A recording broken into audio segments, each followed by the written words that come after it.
St. Elizabeth Technical, Edwin Allen High. Your ISSA Ben Francis Cup final starts right now. What a performance in extra time! That is it! They will celebrate long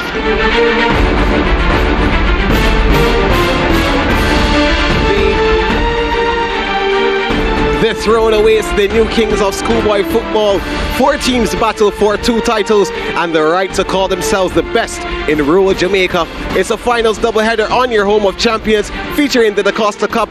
But up first, Edwin Allen High clash with St. Elizabeth Technical High School for the Ben Francis Cup. We are live from Santa Cruz in St. Elizabeth, Jamaica. The weather is always nice as it is the football here at ISSA Schoolboy Football. 31 degrees the temperature stands at, and the humidity is at 62%. Yeah, so as you can see, stats there, Edwin Allen High, I beg your pardon, led by Jaheim Harris and Richard Henry. Those boys are ready. The troops are out for this win, and they want to add the 7th one for stats, of course, on your screen. They want to come up here and do well on home turf and administer the beating that Edwin Allen thought they would never get. Good afternoon to all of our viewers on SportsMax, CEEN TV and on CBM. My name is Gerard Morrissey and I'm joined, as always, by Cody and Jackson. Hi Gerard, I hope you're good as I am. You're good. I'm great. I'm excited. Well, and hello to all our viewers back at home, at work, tuned in for such a big day. It's That's 2 right. Huge finals lined up, the Ben Francis Cup and the DaCosta Cup. And minutes from now, it's the Ben Francis Cup faced off by Edwin Allen and Stets. Now, both teams would have had to fight so hard to get here in the finals. You know, right now, I can't wait to see how they will perform. Edwin Allen, this would be their first ever schoolboy football title versus Stets. You know, they have, 6 under their belt so far. Yeah, that's right. Stets, like you just said, 6 under their belt. And one of the longest winning streaks in schoolboy football history. And the coach, though, Omar Wedenberg, he would have said to me that this is not about past titles. This, the 7th one, they have to play as if they don't have any in order to win this one. And Stets, I'm sure, will come out with their guns blazing, as too will the Edwin Allen High School, and it will be a very good game to watch. I agree. I will see, we'll definitely see some competitive football today, and I can't wait to see it. Now we're going to turn over to a Edwin Allen feature.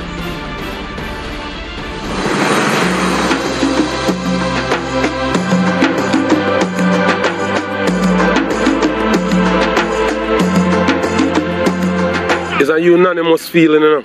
It's a feeling that I've always wanted to have, right? But I know it comes with hard work, dedication and discipline. Edwin Allen High will challenge for their first major football title in the school's history when they meet Stets in the Ben Francis Cup final. The girls' track and field team has dominated high school athletics in the last 10 years. And the boys are using this as inspiration to get their football program recognized as one to be rivaled with. It makes me feeling very enthused, excited, but as I said, it is most important to remain focused and humble. We are going for it this year. Our chance is to just stay focused and listen to the coach's instruction and just go out there and do our best. The results, the preparation, the coach, who is a former student and who has had the team for a number of years, and the supporting cast, and along with the legacy that is left by the track and field girls, I'm certain that the boys will use this as an inspiration. There are outsiders now who are very surprised that Edwin Allen is even playing football because they didn't know, and that is why we are rewriting the culture, right? With what we had in the early 90s and the late 80s, you understand? And with the support of even the past students, it's a booster for the team as well. The boys feel so good of what's happening. What I'm seeing from the team in terms of maturity, in terms of the chemistry and the philosophy, I believe that the team have the ammunition to compete with the best. And once they compete, I believe that anything is possible. I'll never put down any other parish. Sometimes a game can go different ways, but it speaks volume for the parish of Clarendon, and it shows that talent are in Clarendon as well. this season is the season to make a change.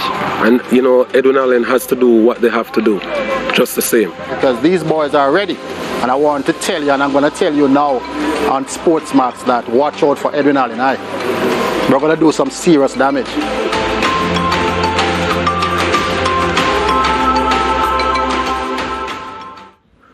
This is the season to make a change. That was Edwin Allen High in our digital team feature. Well, of course, ISSA has not have the advantage of having any fans in the stadium this year. However, they have been allowed 25 spectators for each school. And I have one of the spectators, one of the fans here with me. He's representing the Edwin Allen High. Javid Bryan is his name. Welcome, Javid. Thanks for having me. Yeah, so my question to you, Javid, what is it going to take for Edwin Allen High to win this game? Can they do it? Yes, I believe they can. It's going to take a lot of passion, a lot of guts, determination and discipline. We've seen some scraps in the semi-final and not a lot of discipline showed in that game, but we hope that they can do this today. And Richard Henry, hoping he can get on the score sheet, bring his team with him. It's been a while that we have been trying to get to somewhere like this, the finals, known for our track and field prowess. It's time for us to switch the narrative that we're not also an all-girls school. You know, many Jamaicans thought that we're an all-girls school, so it's time for us to switch the narrative and show them that we can play ball as well. Your predictions, what are they? I'm going with 2-1. It's going to be a competitive game. I expect Stets to play us hard. I expect our boys to go hard as well. So I think we're going to come out on top with a 2-1 victory today. Well, 2-1 victory, he said. We'll see what happens, Javi. Thank you. Yeah, so now we're going to hear from a fan from Stets. His name is Derville Fraser. Derville, I want to hear... welcome, first of all, Derville. Thank you for having me. I want to know, Derville, Stets has won this title 6 times already. Are they going to get the 7th this year? Well, yes. A resounding yes. Yes. From 2010, 2015, the coach has had a wonderful run, magnificent run of Ben Francis. Now we had a 4-year drought, and now we're back in the final. Thanks be to God. So we're hoping that we can hold this one and get rid of the drought and get back to winning ways. Well, Javid just said 2-1. What's your prediction? 3-1, Stets. All right, simply put it. Okay, well, thank you, Derville. I will see how that goes today. And, well, what? We just talked about Stets, so why not watch a feature on this, on them?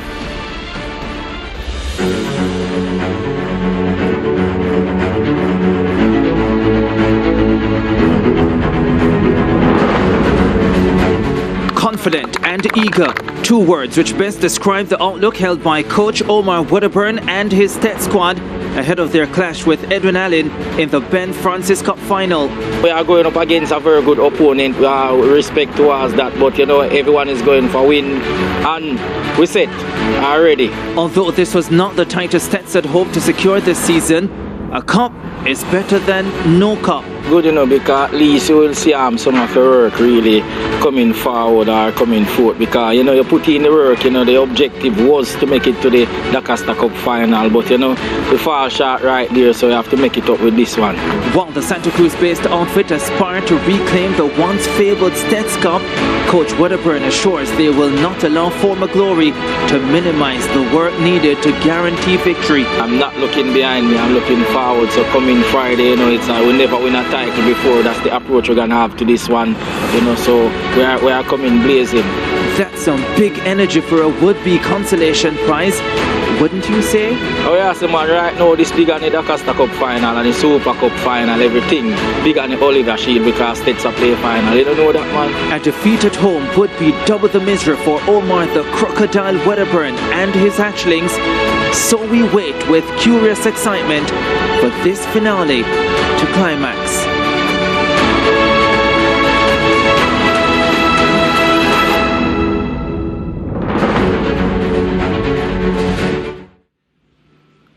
Yeah, so that was St. Elizabeth Technical High School there, Cody, and this game is set up to be won for the ages.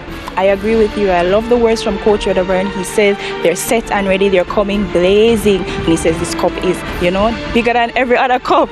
You can imagine that. Right, we're going to take a break, and when we come back, we're going to look at how these teams got to the finals.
And Eagle fans, don't fear. We have all the action on your home of champions.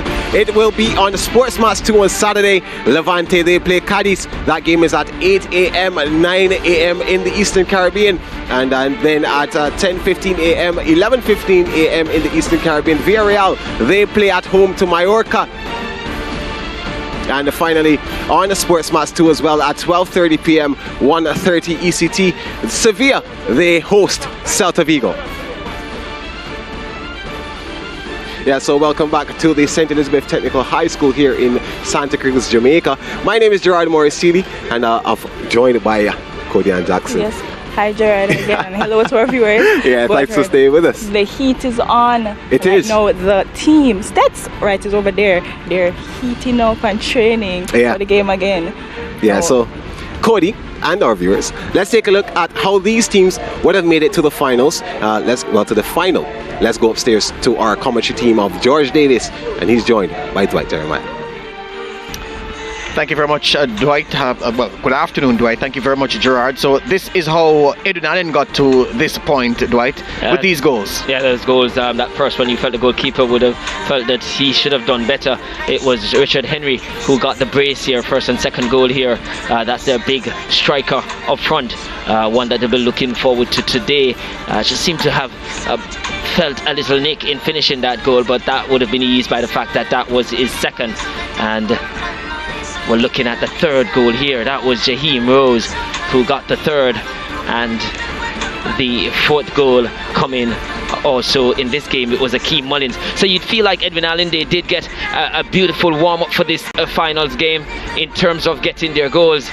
So they were very good in front of goal, and that would have been a good tonic. There we see Mullins getting the fourth goal, and Tafari there, Burton would be pleased.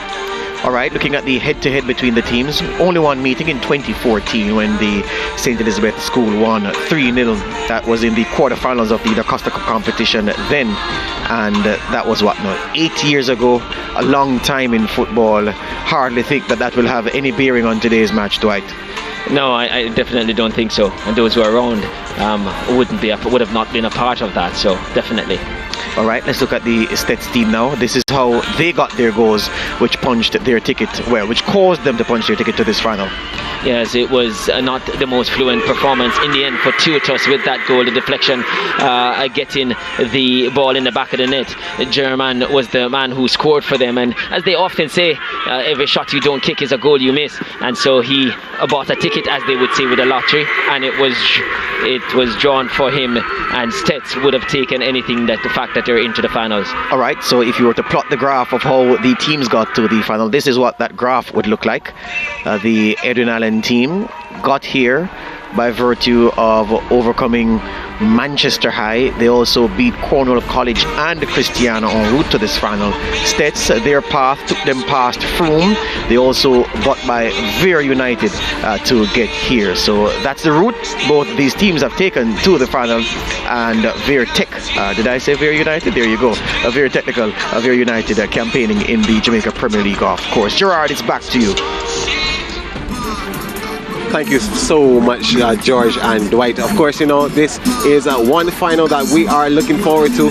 The two teams there scoring goals in both of their games, ending in the regulation time, and moving on to the final, hoping which they will clash today, and hopefully, they're both will want to win this one and lift that Ben Francis Cup. Cody, let's look at some school facts now of Edwin Allen High. Now, they were founded in 1964, that 58 years ago. They proudly wear the colors blue and white. Their population is 2,356 students, and they have no Ben Francis Cups right now, hoping that they'll get one today. Their motto says, "Let us be an outstanding example." Now, earlier on, we spoke to Coach Burton, so let's hear what he had to say. Coach Burton, we usually talk about the players being the nervous ones, but are you nervous being the man on the sidelines? No, for some reason I'm not. Because as a coach, this is a moment that you live for, right? And yes, a little butterfly was coming in the stomach, but for some reason I'm not.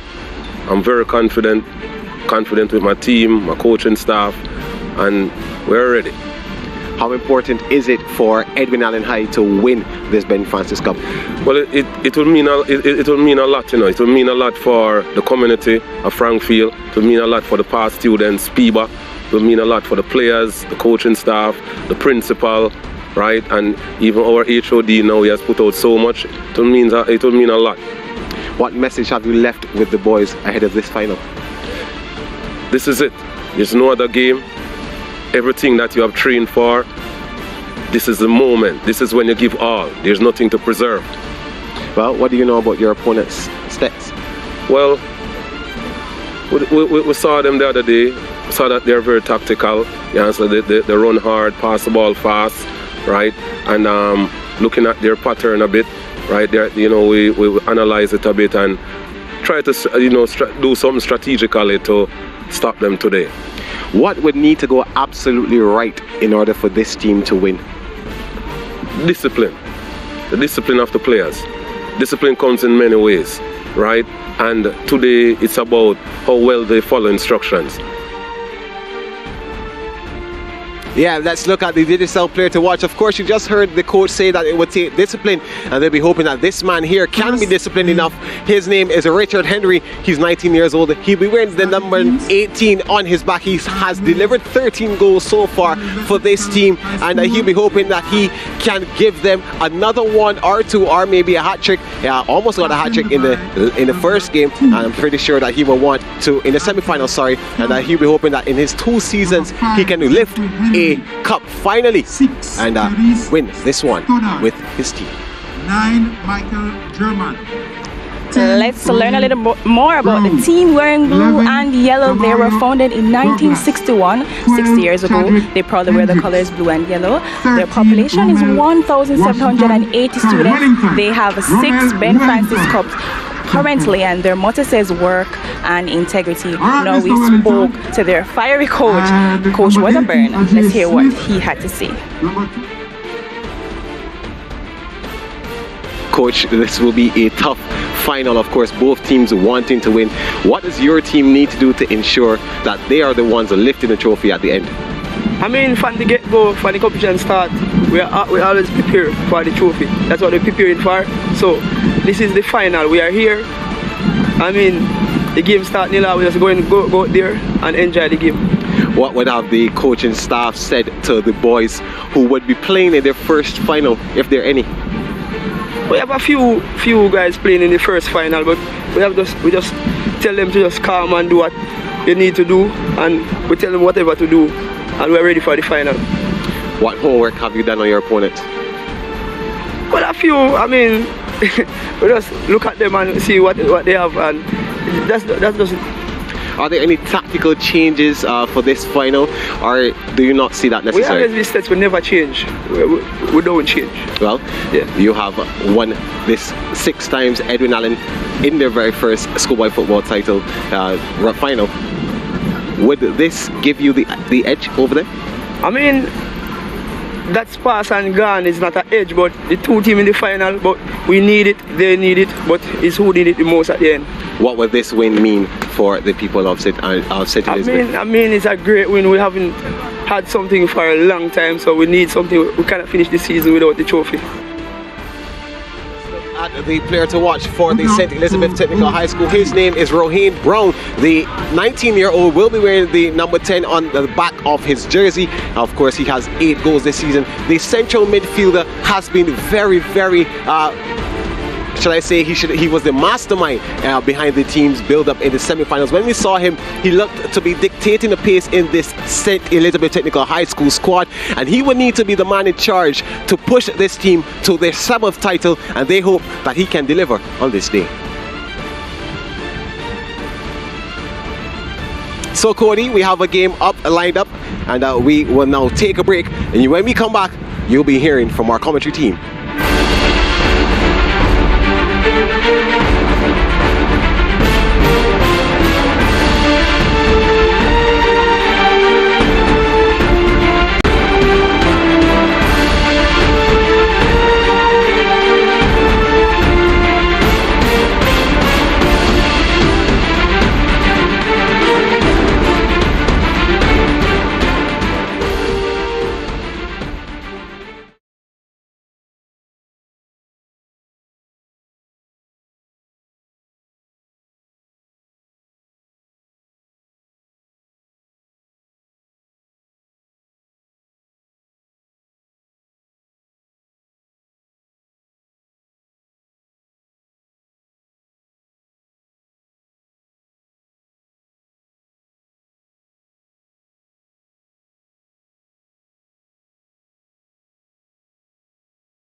The word champion first emerged in the Latin language in the year 1300, and in its form as a noun by the year 1730, it came to take on the meaning which we are here to again give life to on this day. Champion, 1730, first place performer, one who has demonstrated superiority to all others in some matter, decided by public contest or by competition.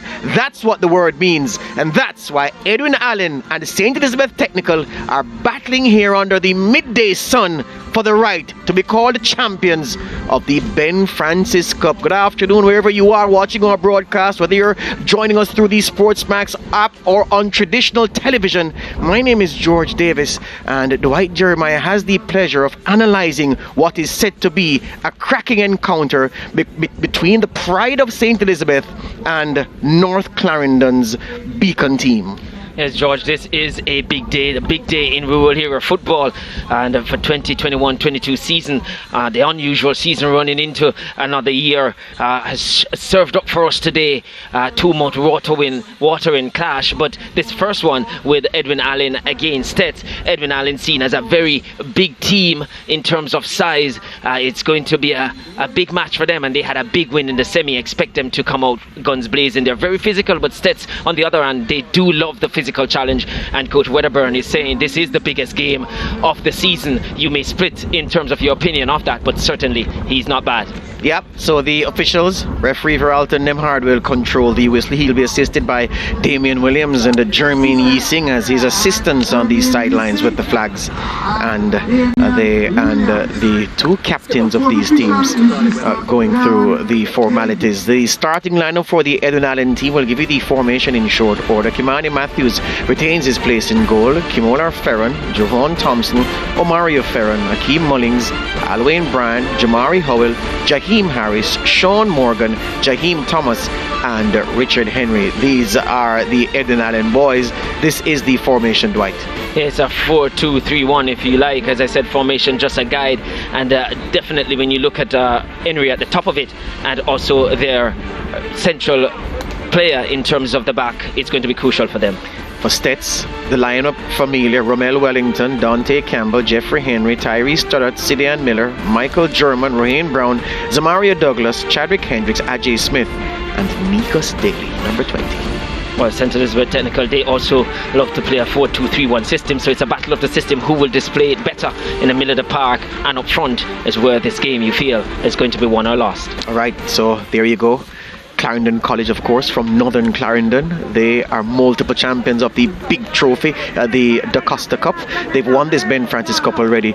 It is no shame to describe Edwin Allen as the beacon team from North Clarendon, because it's the girls that have kept them relevant where sporting excellence is concerned, with their 8 wins in the ISSA Girls Championships. So yeah, we're on the way for the Ben Francis Cup. A clash of styles. Is it accurate to describe this one as, Dwight? It's a clash of styles for sure. Edwin Allen, they're very direct with their play. St. Elizabeth Technical will definitely like to possess and build up, but they're very quick in transition. So both teams will get forward very quickly, just in different ways. All right. Stets had the good fortune of playing a cup final on their home patch. Some people were grumbling about it, and I said to them, well, the clairvoyance of the organizers to know that in this COVID pandemic year, you would set a Ben Francis Cup that Stets would reach on their home ground. I'm saying, what kind of genius is that? Those people shouldn't be administering school-age sports. They should be running the government. And I said, calm yourself. It's only happenstance. It just so happens that Stets managed to reach the final, and it wasn't any grand conspiracy, because some people wanted the game moved, Dwight, as if they didn't have anything better to contemplate about. No, for sure. This is definitely not the time. I don't think Edwin Allen is even thinking about that as well. And with not don't have the spectators here, that I don't think is a huge advantage. Edwin Allen has played here, and mind you, Stets lost to Monroe here, so they've lost on their turf as well. And I ended the argument by simply saying this: it's a football game on a good schoolboy football surface. End of story. Exactly. Early shot there of Tafari Burton. Man says he's not nervous. His boys are not nervous. They're here to enjoy themselves, express themselves fully, and bring back this trophy, the first of its kind at the schoolboy football level, for the school founded in 1964, formerly Frankfield High, now Edwin Allen. That man has lifted this cup more times than any other coach in the history of the competition. And consecutive victories as Stets have recorded under Wedderburn's leadership, a devastating run. He says what is past is prologue. It's not about history, it's about fresh achievement. We have won nothing yet. That's the approach we're taking into this game, says the Stets coach. He's looking to motivate his boys along those lines. He's quite right with that, George. It's 7 years since they've tasted any success in terms of trophies, and a lot of these boys would not have won anything yet. So he's certainly right with his pronouncement, and I'm sure this is big. Some people see these competition and they say it's for the losers, but here comes Stets with the early foray into the Edwin Allen attack. The ball went outside, though the assistant referee on that far side, Jermaine Easing, flagging to indicate to the man in the middle, Veralton Nimard, that it had crossed the line. So who will settle earlier of the two teams? Who has already left the nerves on the sidelines? Who will make a mistake? All those questions to be answered in the early stages of this contest, you would believe. And one of the things people have to consider too, and you did put the argument to rest, but playing at home too could carry some added pressure, so we'll see if that affects the senses of the technical team in settling. Foul on the play there, the Edwin Allen number 10, Jaheim Harris, just getting his boot to the ball before his tackler. Bit of a grumble about the hard nature of the tackle, but the referee doesn't have cause to go to his pocket just yet. The man stepping in there was Sidney Miller. Yeah, as I said before, beg your pardon, was Sidney Miller stepping in for Stets. Yeah, as I said before, they don't mind a physical challenge. Stets, they came into this game with a mindset that if it's going to be physical, because this Edwin Allen team is said by many, and you can say it is the biggest in terms of schoolboy football in the Costa Cup for sure. So they bring a physical side to their game. Free kick. Direct shot on goal, just sailing over the crossbar. Goalkeeper Romel Wellington happy to just get the stretches going in. That was never a threat to his goal, but he still paid attention. I'll tell you what, it's the sign of what I've seen. As I said, I've had the, I don't know if it's a pleasure, I lost to them 2-0, Edwin Allen, when William they played them, but they shoot on sight, and anywhere the free kick is in the opponent's half, then you can bet that their number 18 in Henry, he will look to strike a goal. Speaking even Morgan, when he gets a chance, their number 10 also doesn't mind shooting from a distance. Nigos Daly on the sprint there for Stets. Dangerous customer wearing number 20. Nigos Daly. Ball whipped into the box, but no Stets shirt in attendance, and goalkeeper Kimani Matthews gathers comfortably. Playing out from the back now, Edwin Allen. Man in possession, built like a cruiserweight boxer. Ball breaks. Here's the skillful Raheem Williams into the box. Williams is flicking side to German. German toes it out to Daly. Daly's first time shot. It whistles wide, took a deflection. Veralton Nemhard signals the corner kick, but that triumvirate, the holy triumvirate for Stets. Williams, the schemer in chief. Brown, beg your pardon, the schemer in chief, and Nigos Daly, the number 20, and of course Michael German, the number 9. And here he is once again. As we had a look at this one again, remembering Stets got to this final because they had a shot deflected in the penalty box. Again, a deflection there could have gone anywhere. Header low down by the stocky Tyree Studdard, and the referee signals another corner kick. Yeah, that deflected goal, I mean, they all count, don't they? And guess what? They won ugly, and they're playing for the championship. Yeah, when you get to that stage of a tournament, it's not how, it's the fact that you win. Yeah, ways and means, whatever is necessary. Here comes a corner once again, near post. Knocked away in the nick of time. Henry runs back well, but seems to have jarred his knee in making that tackle. He's feeling the pinch, but he's down on his haunches just now. And they would pardon, I still. Yeah, they would definitely player Brown, Raheem Brown. He's certainly one that is crucial for St. Elizabeth Technical. They won't want him to go down injured today because he's the orchestrator. He's the man in the middle of the park that pulls the string, and certainly a maestro, as they would say. He's still feeling the pain, Brown, and I think he should have gone down and taken some treatment. He's still limping. It's what the youngsters do. Were that a senior player, he'd have been down the minute he got that knock. Yes, and the nature of the final, I guess he doesn't want to be down and St. Elizabeth playing with 10 players and concede a goal. Well, guess what? It's the commentator's logic, because sitting here comfortably, you say all these things. This is what happened. Brown goes in and makes a tackle. Yeah, clash of knees, always painful. Here's German though for Stets. Something you think he'll shake off in the course of the game.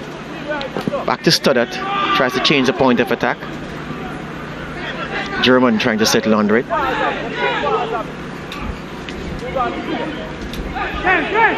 Stoddart out to Douglas. To the midfield to Miller. Miller loses out.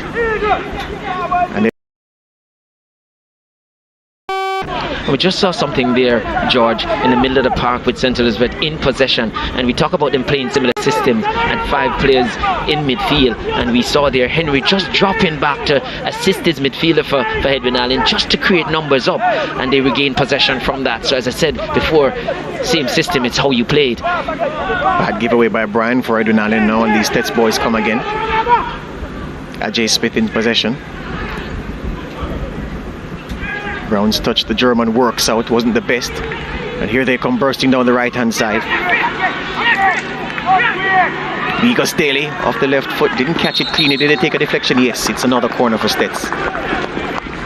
So these two teams certainly came into this encounter with their attacking instinct firmly intact, and also looking to shoot at every opportunity they get once they get into that final third. Wouldn't want to be a Stets teacher now, because it is very difficult to keep the students in class when their teammates, their colleagues are playing a football final on the school grounds. And I see more than a few students watching this game.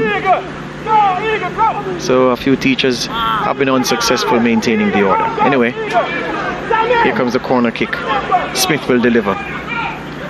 For Stets, it's the worst of the lot we've seen so far. It goes into touch. That's always bad. Yeah, George, you talk about trying to keep students calm and contained. Who knows? Maybe they've been given a free ride, a free let out to come and have a peep at it to support their team.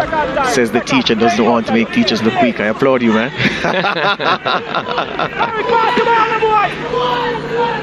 Here they come, Stets.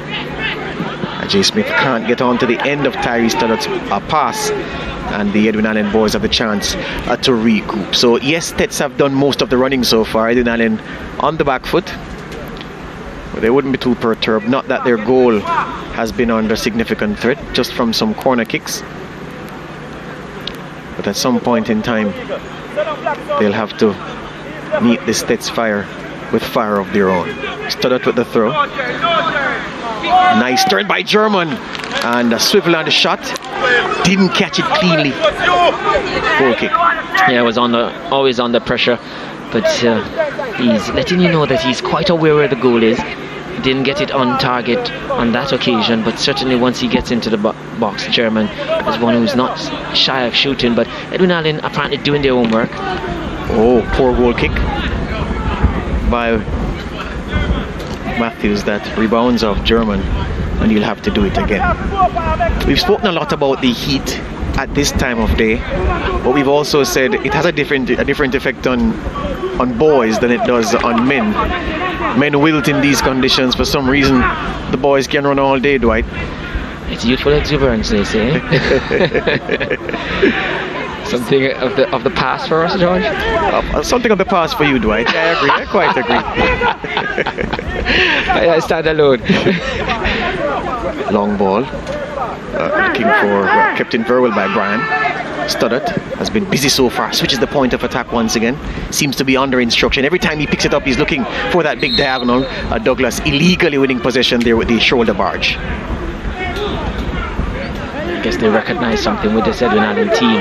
Just overcompensate when they come to close down ball side, as we saw there. Definitely an infringement.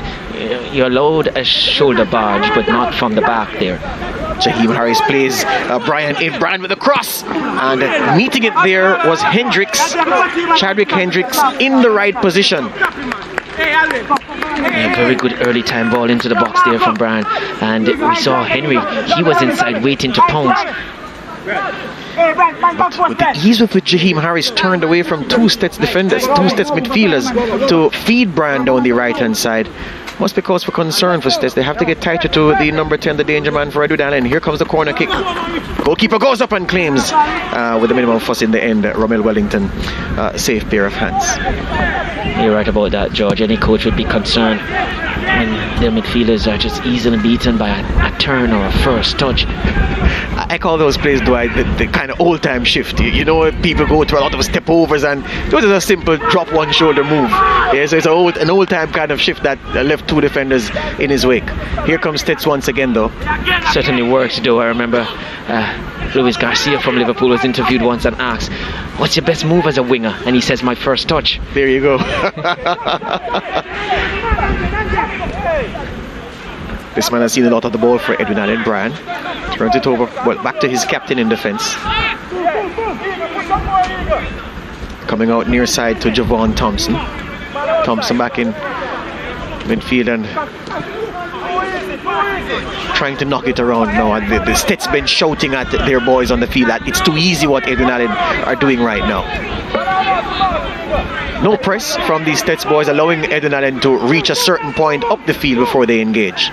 Yeah, and Edwin Allen is sort of surprising Stets who feel somewhat here a little bit, because they have been the mark of a very direct team all season, but they've found in this game good when you have your team that they can adapt different playing style, and today they're looking to build. Long ball now, trying to break the lines with the trying to go the direct route. Good covering there by Sidian Miller at the expense of a throw for Stets.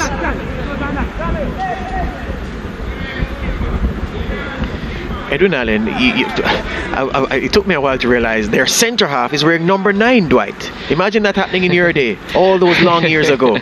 No way. You could look at the team sheet and you look at the number, you could as easily position the players if you didn't get a formation from the coach. Not so these days. I'm pretty sure these players these days, as I said, they're very fixated on numbers, and as a coach myself in schoolboy football, we understand that, and when you want to get the best from your players, you certainly, where possible, just oblige and allow them to play in the number they want, because we know how fragile they can be at times as youngsters. They get their number and you get maybe 120-150% out of them. In my time, your father would have to be the baddest man in Spanish Town for you to be a centre half and get number 9, I can tell you that. Here comes the Stets number 9 on the gallop, though the number 9s clash, and German wins the battle for now. Brought down, no foul on the play, says referee Nemhart.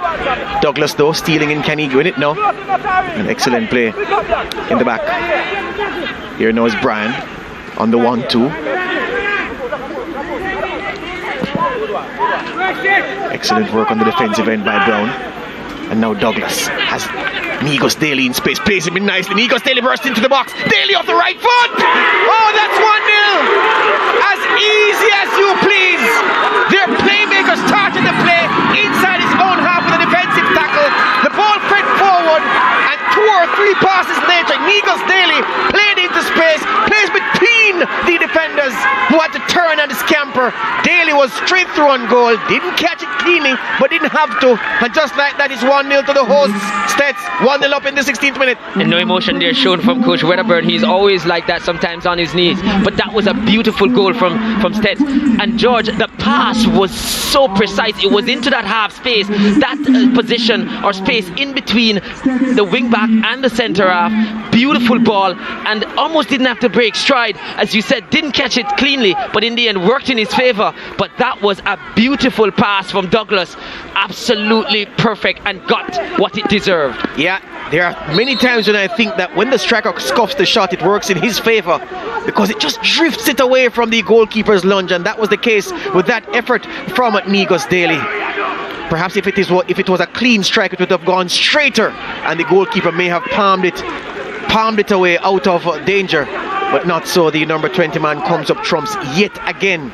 It's 1-0 for Stets just like that. He's been threatening all game from the early stages of this game. Had a shot deflected earlier. Edwin Allen didn't take precaution and again allow him to run on the blind side, but the pass, I can't stop talking about that pass, George. I give it the same weight as the goal. I agree with you, my friend. Here they come, though. Edwin Allen. Excellent tackle by Stoddart. He commits a foul, though. Excellent tackle 1 minute and then an agricultural swing the next. Referee Nemard just had a few words with him there.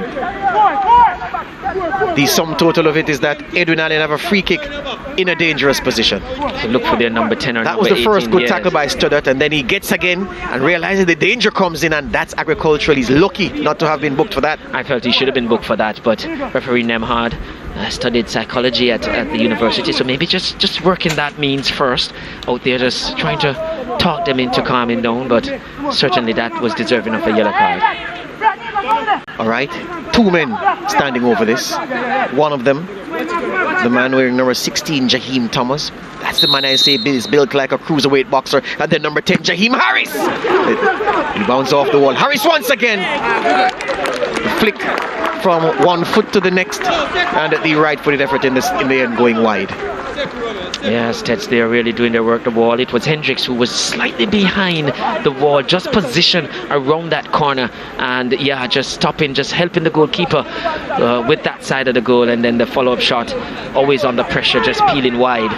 But anything in that area is going to be dangerous for Edwin Allen. As I said earlier, their number 10, Harris, and their number 18, Henry, always going to feel like this is a perfect opportunity to improve on their numbers. I tell you what now, Dwight, so you're the coach now, you're in the 19th minute, you're 1-0 down in this final. What do you tell Edwin Allen to do? You change something or you continue with what you started with? Well, I said they came into this game, we expect them to be very direct. They've gone to play a very slow build-up play, not going through the lines very quickly. I would say they would want to mix it up somewhat and go to their direct play, try and get the ball upfield. They're big players, and not necessarily to win that first ball, but to get the ball upfield, to go for that second ball. Coach Burtney here, he would want them to get that ball upfield, win that second ball, and then now try to be very meticulous in how they go about it. Probably some combination play, but certainly they have to get through the lines much quicker. But it's early days, so maybe they'll still continue to test what they have been doing.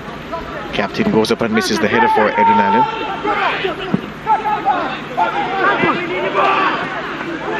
The word from the Edwin Allen bench is to keep possession when we have the ball. Here they come against Stets, blazing down this right-hand side. Migos Daly, oh, lovely turn from his man, but gets fouled in the process. The name Migos, Dwight, it means monarchy in the Ethiopian Semitic language. So it's a title. So it suggests that his parents thought they were giving birth to royalty. Based on how this boy plays football, they're not far wrong, are they? No, not at all. He's certainly been a part of everything bright and beautiful for St. Elizabeth Technical today. Certainly a go-to player. And in the last game, he's certainly been the man who is responsible. Here he comes once again. Off the left foot. Well, that's what actually is a Mario Douglas. Favors the left foot, Douglas does. Willing runner, skillful. Bellowing in the instructions, Weatherburn. So is it that he's officially retired the nickname Rambo, which he was known by, well, he has been known by for a couple of decades, and he's now taken on this crocodile moniker? Explain to me, Dwight.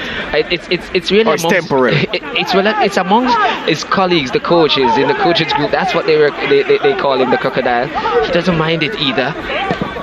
Thomas trying to find Henry. Wellington. But knowing the character he is, he will take both names for sure, because Rambo, as we know it, old school, rough guy. German still running, still trying. So Edwin Allen built from the back with Thomas. I tell you another thing about Weatherburn too. You see him sitting now calm. His posture normally would be on one knee. He said he's a bit too old for that now. He can't kneel down throughout the 90 minutes. German. Battle up the number 9s once again. German bustling his way through. Michael German, does he shoot now? Shoots! Good block. Excellent recovery work from Jamari Howell, the Edwin Allen captain. And the Stets number 9 seems to have taken a knock in that exchange. But these two have had a battle royal, a right set too, from the start of the game. This is the ball over the top for German to chase. Howell on the premises. Lost out for a minute, but good speed by the Edwin Allen captain. And just at the moment when German pulled the trigger, the outstretched boot of Howell blocking that shot. The ball rebounding off the Stets man. It's a goal kick, but he's down there getting some treatment as we see the first water break right. Yeah, and the boys certainly will need this. It's a good watch so far. They've certainly used up a lot of energy. The SBF will go into this water break. SBF Technical, the happier the two teams because they're leading this one. But on that play just now, the bounce didn't favour Howell and just held up and span behind him, and it seemed as if German was going to have the better of him or get the better of him. But certainly you want your centre half to be quick, and he used all his speed there. We see Coach Burton there just trying to get his team now to, we see the gesticulation, wanting them to open up some more, not playing as wide as possible. When you're in possession, you want to make the field as big as possible. Thing is this, where there's a gauge of the commitment of the Stets team. Let me tell you something. They're number 10. They're good. And Rohan Brown. Sorry for the Henry references twice in this game so far. It won't happen again, my friend. Rohan Brown. The goal and his role in the goal, very important, and I'll tell you something else after we watch it, because that's him that played that long ball from in his own half. The ball overshot Douglas. Douglas takes a return from German and plays this delightful ball just between the two defenders, causing them to turn, not knowing where the ball was. The man who knew where it was Negos Daly, who took one touch, bang, and that was 1-0. But Rohan Brown has done some very good work in the defensive third of four Stets. He is the most creative player in the Stets team, arguably the most creative player on the entire pitch between the two teams. But the defensive work that he's done is more eye-catching than anything he's done on the offensive end. That for me suggests commitment. That for me suggests a player willing to do whatever it takes, run until he can't run anymore, to help his team achieve glory. And that's what it wants, George, in the final. No talent alone will get you the trophies or make you champions. You're gonna have to add something else to it, and it's so good and testimony to Coach Wedderburn that he can get his most creative player to trap back.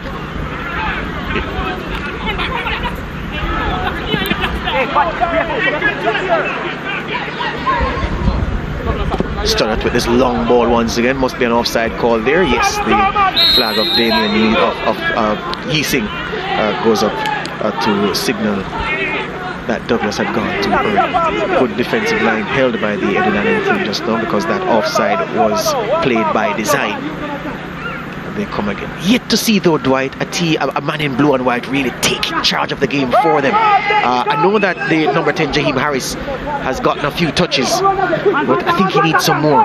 They need someone to assert themselves here. Here they come once again though, Edwin Allen. Ball short side to Henry. Henry on the right foot. The angle was against him, and there were two men standing to his left. Make it three who would have preferred a pass, but he went for glory. Yeah, and that's a problem when you don't kick with both feet and you favour one side. He would have been better served to allow to go across or to go to his left, where more of the goal would have opened up. Once he went right, it was a very acute angle. So this is how the goal was scored. Look at Henry, look at Brown, beg your pardon. Runs back, wins it, and that's the attack. That's the pass that starts the attack, that leads to the goal. Look at Negos there, you know. So much space by himself. The ball played into the space where he wants it. And again, the shot scuffed, but it was enough to just drift it away from the goalkeeper's dive for 1-0. And again, in that play too, George, SBF Technical just beating Edwin Allen at their own game all season long, where it was very direct, it was very quick from Brown to play that ball forward to his front three, just in that attacking third area. So it didn't allow Edwin Allen to settle, and that ball just broke lines. So as much as it was over the press, beautiful pass. Yeah, to say again, that goal involved 4 men, and only one man took a dribble. And that was Douglas in finding Daly, as we see. Hard tackle there. Brown running back, making a tackle just inside his own half. He is the everything man for Stets so far this afternoon, the number 10. We haven't seen anything fancy from him yet. He has that in spades, the fancy. Haven't seen anything spectacular yet. He's very much capable of it, has produced it several times so far this season. What we've seen is the roll your socks up, roll your sleeves up, dirty work that the number 10 is getting through for the men in gold and blue. And it tells you that he has a very good footballing brain as well, because he played that pass forward when his back was turned, but he knows the system they play. Howell. Best of headers from Hendricks, but it's effective. Daly settles under this, needs some help. Bundled off it by Howell. Bundled off it, and the referee says it's a free kick. Yeah, I don't feel there was any need for him to give away that free kick there. Certainly, the goal scorer had his back to goal. And in defensive style of play, you say no get, no turn, no shoot. Funny you say that though, because you're the coach. You would tell him to get tight. He would say, well, coach, I was getting tight. But too tight. I didn't say get very tight, but tight enough. Prevent the turn after he has received it. 56% of the ball has spent time with, well, Edwin Allen has kept the ball 56% of the time so far. That's because of their slow build-ups from the back on occasion. Here's Douglas on the chase. He has superior speed. Dancing out a song is Douglas. Still can't get around his defender. Now he has two in attendance. Very good team defending from Edwin Allen on that play. Yeah, definitely. Sometimes you see in a game some defenders, they stay too far and they feel that the defender that is pressuring is a Superman, and then you get past him, and as the cover defender you're not close enough to step in. German. Howell once again. Does he concede a corner? Yes, he does. He's had a good game so far, the Edwin Allen captain, we must admit. Has had his battles. Nobody has really bested him one-on-one, and he's been fighting that battle with the number 9 for Stets, Michael German, from the first whistle. Yeah, definitely. There's nothing he could have done on the goal that was scored. He was central. Once Douglas picked it up, Douglas took him out of the game with that pass in that half space.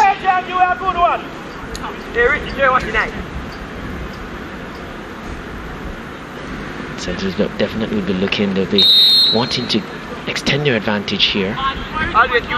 Jay Smith with this corner, another one. His last kick was forgettable. This one, equally forgettable. Even more forgettable.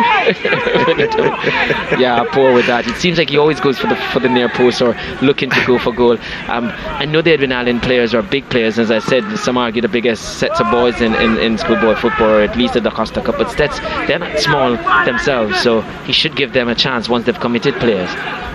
Nice turn by Brown. Looking for the pass and finds Smith. Back in his midfield to Studdart. Into the midfield and forward. The turnover happens though.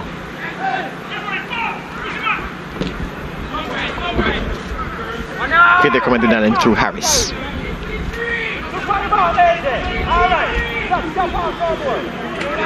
Howell now. The Edwin Allen bench just encouraging their boys to keep calm in possession. To not be unduly hurried. They're being closed down now by Stets. Now the press comes and they've escaped one phase of it. Captain Howell has advanced far beyond his defensive station, loses out, robbed of the ball, no foul, says the referee. Here they come, Stets in transition. German can't turn. Trips trying to do just that. I think for Edwin Allen it's about the build-up. It's slow. Yes, they're getting past the lines, but not... Mullings forward to Henry. Not shifting the centres players around enough. That's what you do with possession. You pass the ball in order to shift players out of position, create space, then use the space. I don't think it's happening so well for Edwin Allen, and might just need to go to that direct play a little bit more, you feel. Thomas with the Rabona into space for Henry. With his barrel chest to chase, and over there covering very well his every move was Chadwick Hendricks. Agreeing with you there, Dwight.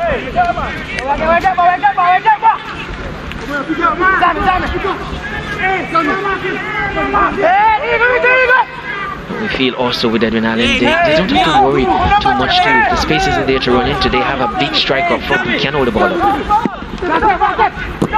Ball broke. Only for the minute the ball comes back with interest. Stets unable to clear their lines, and now they do so through Jeffrey Henry. Migos Daly forward to Brown. Good football from Stets in this transition. Brown now has space to work with. Only one man in front of him though. He goes for the spectacular Raheem Brown. I told you he has a flair for that. But the wind just ensuring that the ball didn't dip. Harmless in the end from Raheem Brown. As I said earlier, George, when you were heaping praise on him, also have a very good footballing brain. Just a glance and he saw that the goalkeeper Matthews was off his line, and he decided why not have a pop at it and go. But that's a good thing about St. Elizabeth. Coach Barton will have to worry about that, just how quickly they move through transition. Richard Henry fighting with 3 Stetsmen. Can he beat them? No. Hendricks, big boot forward, killed stone dead first touch by Douglas. Dances away from one tackle, looks for a passing option, trying to go wide to Negos Daly. Finds Brown over the top to Daly. Daly with one man to beat. Daly's first time shot is held second time around by the goalkeeper Kimani Matthews. The crowd here, which shouldn't be here at all, applauds him. I was just about to say that, George. You read my mind. I was saying perfectly. It seems like classes are out. Lee's is some of them. Injury on the play, but the referee ignores it as Javon Thompson goes down. This is Brown. One defender between him and goal. Brown trying to find German. German's first touch. The referee says no foul, that the ball was taken by the defender. Good pass forward for Henry to chase. Henry burning up the space, eating up the ground. And a judge to have been, there was a foul on the play. The flag was up from the assistant on this near side. Yeah, you see, even with that, yes, he didn't get much joy out of it.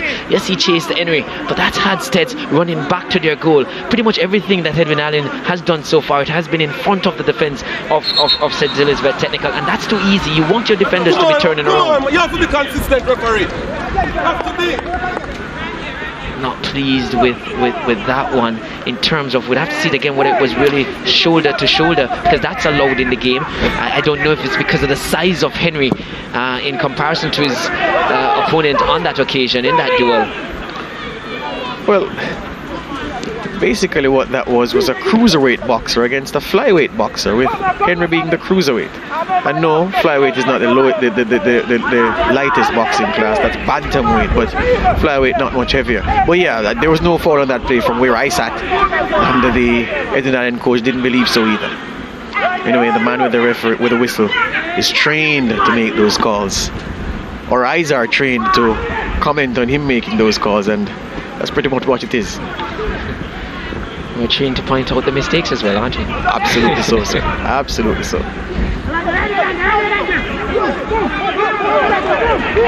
Edwin Allen, this has been a feature. This has been a feature of their play so far this first half. The tempo is just for me a little bit too slow. But here they come. 11 players behind the ball as well. It's going to be difficult if it's not moved quickly. Thompson over the top, trying to get Mullins in, and the Stets skipper Dante Campbell efficient in assisting his goalkeeper to take possession.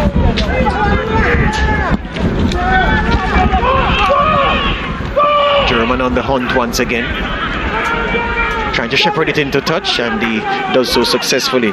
Does Omario Ferron.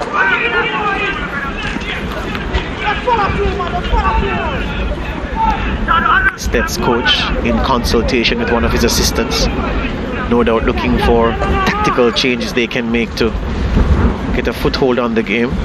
In fairness, Rommel Wellington in the Stets goal has been more concerned about the sun and his tan than any threat from the Edwin Allen boys. Winning possession in midfield they do. Daly dances away from one challenge and finds Brown. Brown looking for help.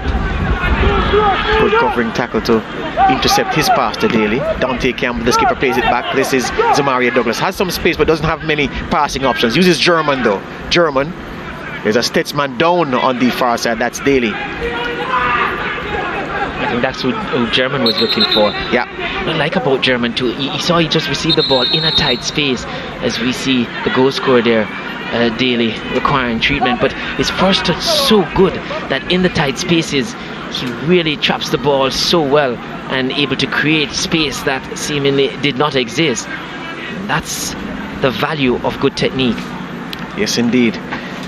The stretcher has made its way onto the pitch, but I can guarantee you Negos Daly won't leave on the stretcher.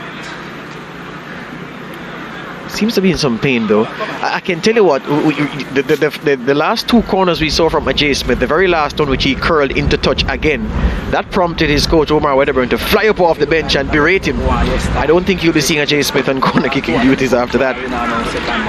Drink water. Yeah, I certainly understand that, George. As a coach, I've done that before. 2-3 kicks and we get somebody else to find that range. And it is a final, you don't have time to recover. Stretcher bearer sprinted for nothing. He's back on the touchline with his equipment in hand, and Daly walked off on his own steam. Seems to be a facial injury. Let's hope it's nothing serious. So there we heard Coach Wedderburn talking to Douglas, who supplied the pass for the goal. Just letting him know it's all psychology. It's nothing tactical, as he was saying to him. School yourself down and believe, lad. Just go back out there and believe. Here's Henry for Edwin Allen. Plays it into space.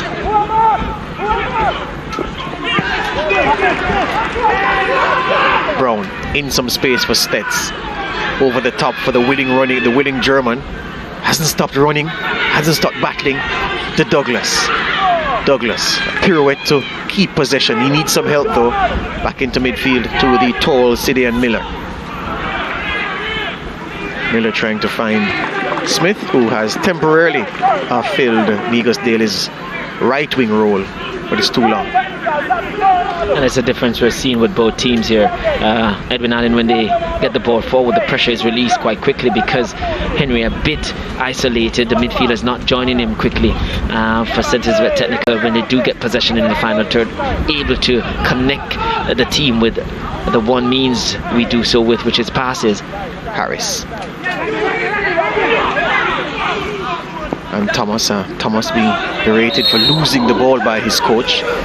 And Douglas frustrated with himself for dribbling it into touch. Edwin Allen, it's just a tad too slow for me.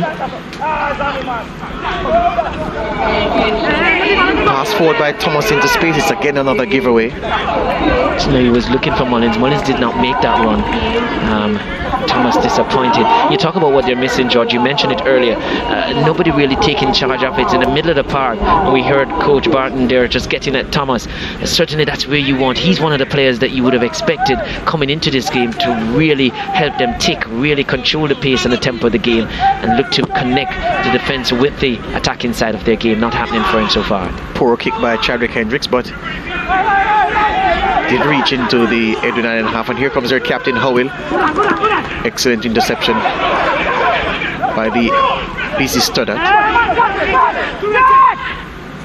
Mullings, once again, Mullings versus Stoddart, 7 beat 6. Mullings is crossed. Henry. Harris was leaning back as he met that. That was a good chance, fashioned after some really good play down the right hand side by Akeem Mullings. But he was leaning so far back, he always was going to lift that over the crossbar. But it's right on cue there. Edwin Allen showed us bringing the ball forward, having more numbers up, be able to make the connection and link up play. Good layoff there, but certainly, yeah, the technique was certainly bad. Always was going to go over based on his body dynamics there. He positioned himself to execute that shot. Only one result, going high. But that was perfectly a perfect opportunity for Edwin Allen to get back into this game. Much better from them. Mullings battling Stoddart and beating him down that right hand side.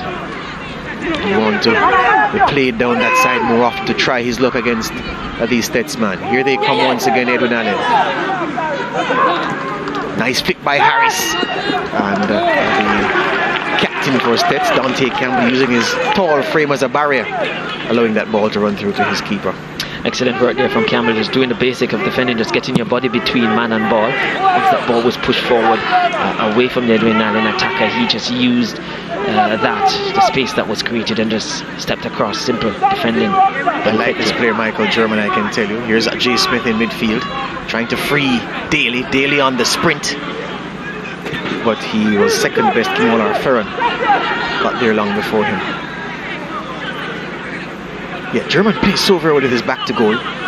Knows his role so very well. Knows that it's to take it, to hold it, turn, pass, run into space, try to receive. Yeah, it sounds simple, but not many players can do that with the efficiency that he's managed so far this season, well, over the course of the season for Stets. Douglas weaving through traffic and wins a corner. The number 11 has switched flanks. Good move from Centres Technical there, and you feel Edwin Allen would have been so disgusted with their effort if they had allowed him to find the one player that was inside the box waiting on it to try and get on the end of it to double Stet's lead here, and that was German who was waiting.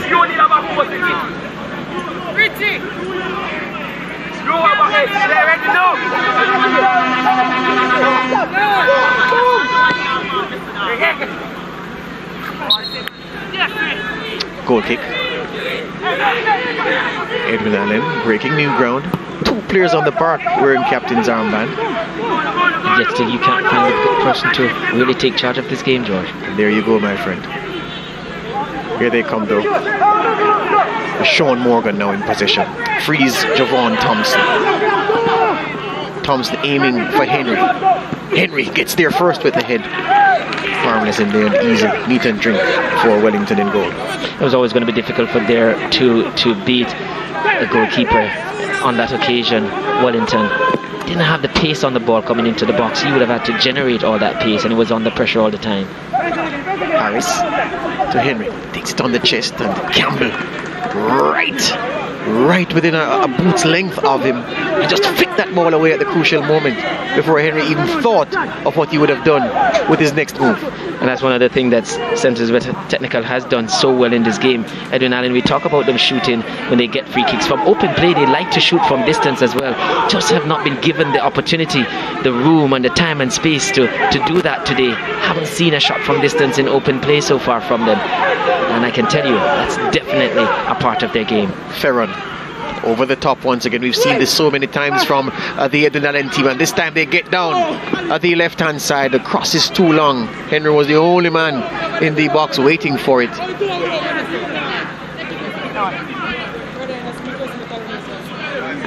So that's one captain, Omario Ferron, and another captain, the man wearing number 9, Jamari Howell.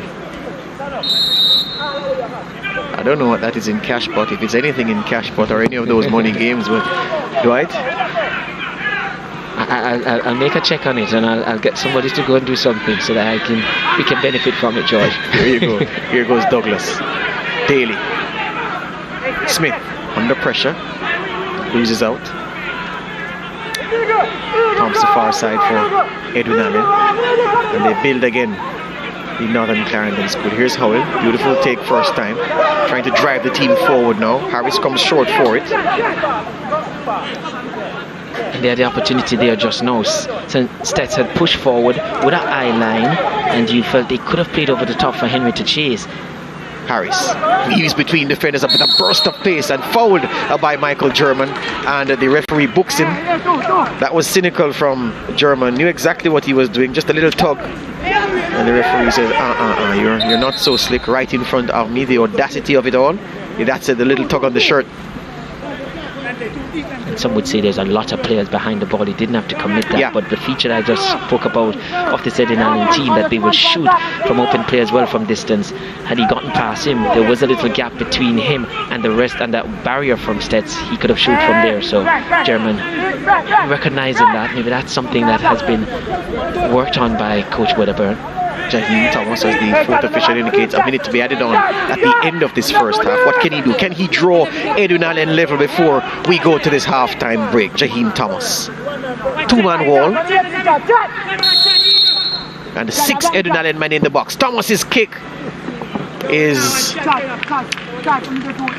nondescript. He felt he made good connection with it, but what he should have done and hoped for was just to work hard at just getting the ball on target, and maybe with some power Wellington could have spilled. He had about 5 players closely who could have reacted. He needed to just work on getting on target, but I think he went for power. Douglas helps it forward. German beaten to the header, but the ball finds its way to Thompson, looking for a pass. And the referee has seen enough of the first half. Veralton Nemhard, beg your pardon. It's Stets 1, Edwin Allen 0 at the interval in this Ben Francis Cup final. A goal scored by Nigosdale at the 16th minute. The difference between the teams. The Clarendon boys need half-time. And you know, to be fair, Dwight, I think Stets need also a reset because they haven't really looked threatening the older the first half has gotten. So both coaches, for different reasons, need the half-time team talk to rejuvenate their teams. You get the feeling, certainly, Stets didn't kick on from scoring that goal. You felt they would have just gone on, gotten that goal so early. And again, as you said, at home with the crowd here, the students would have kicked on. But as it stands, it is St. Elizabeth Technical leading this one by a goal to nil at half-time. All right, we send you to the break. Back with more after these.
Clarendon and the St. Elizabeth Technical High School from St. Elizabeth for the Ben Francis Cup title 2021-22 to be precise. Half-time in this game and the St. Elizabeth team leading 1-0 here on their home patch. Referee Veralton Nemhard sending us on the way, and this effort from Thompson early. Then in the 16th minute, Raheem Brown forward to German, back to Douglas. Look at this pass. Excellent pass that Nigos Daly runs on to, takes one touch to look what he wants to do. What he wants to do is just to drift it away from the goalkeeper, and he does so with a barber's precision for 1-0. This strike coming in the 16th minute. It was a goal that really was coming because Stets had been on the front foot and dictating play from the opening whistle. That's how they went in front.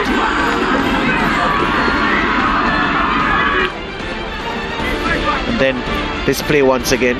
Raheem Brown over the top for Daly.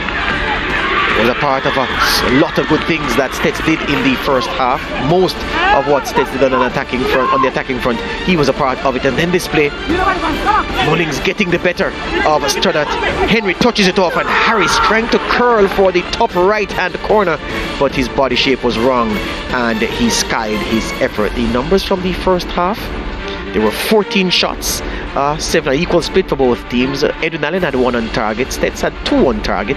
There were 9 fouls, 6 committed by the home team. Just 1 yellow card, Michael German getting that one for a tug on the shirt of Harris, the elegant number 10 for Edwin Allen. There were 8 corners, 6 of them from Stets, most of them wasted by the home boys, and Stets controlled 54% of the ball in those first 45 minutes. Well, why not hear from the fans at this point?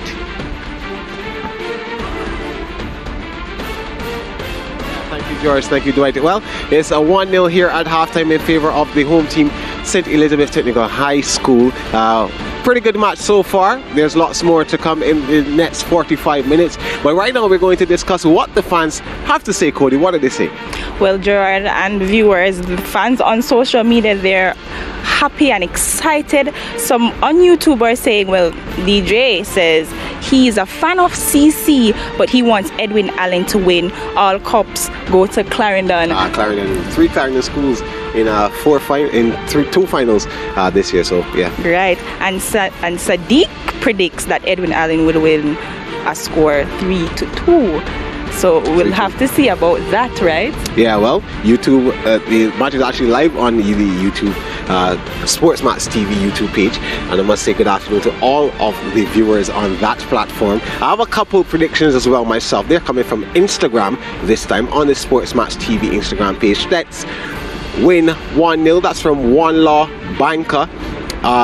Malik _7 says 3-1 to Stets. So that's the second 3-1 Stets scoreline prediction that we have so far, because remember Derville said earlier this morning, earlier this afternoon, that he expects a 3-1 win for Stets. They're leading 1-0 so far, another 45 minutes to play, but we'll see how this ends up, because Edwin Allen, they too want to win this cup. That's true. They're not going to lay down and play dead. Definitely not. They're going to be working hard in the second half, because they realize that, you know, Stets won up them in the first half, so they're going to be working hard. Exactly.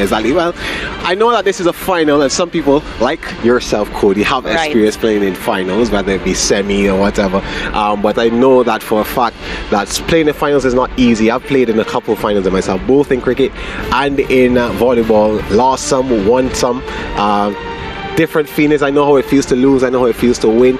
Of course, winning is ecstatic, but when you lose, although it takes a long time, but at some point you do feel that you're happy, you're content with the fact that you made it to the final, but you wish you could do more.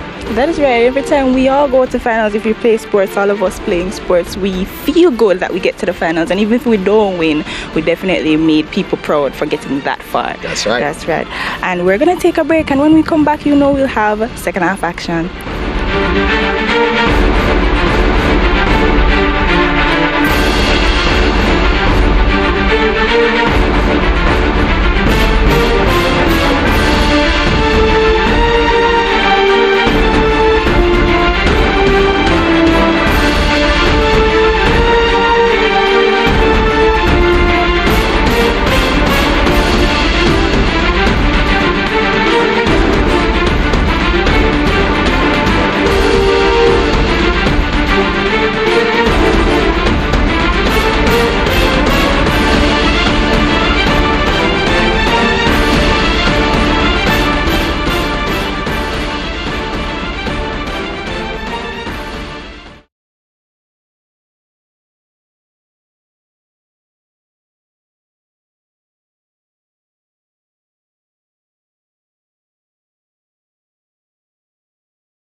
inside the Crucible here at the St. Elizabeth Technical Home Ground in Santa Cruz. But NBA on SportsMax continues on Saturday 9 if you're outside Jamaica.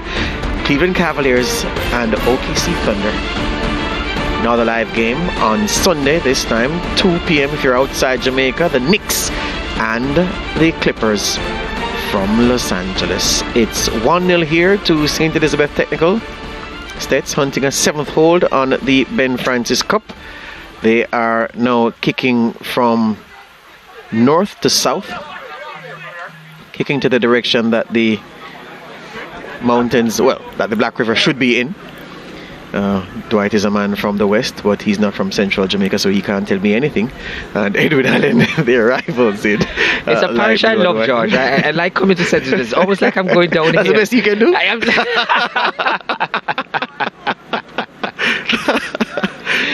Yes, and I know about the breadbasket. A parish with very little rainfall, they say at times, but produce more food than any other in the country. So there you go, George. I know a little bit more. There you go, Alfred. All right. Ralton Nemhard, our referee, getting ready to send us underway for this second half.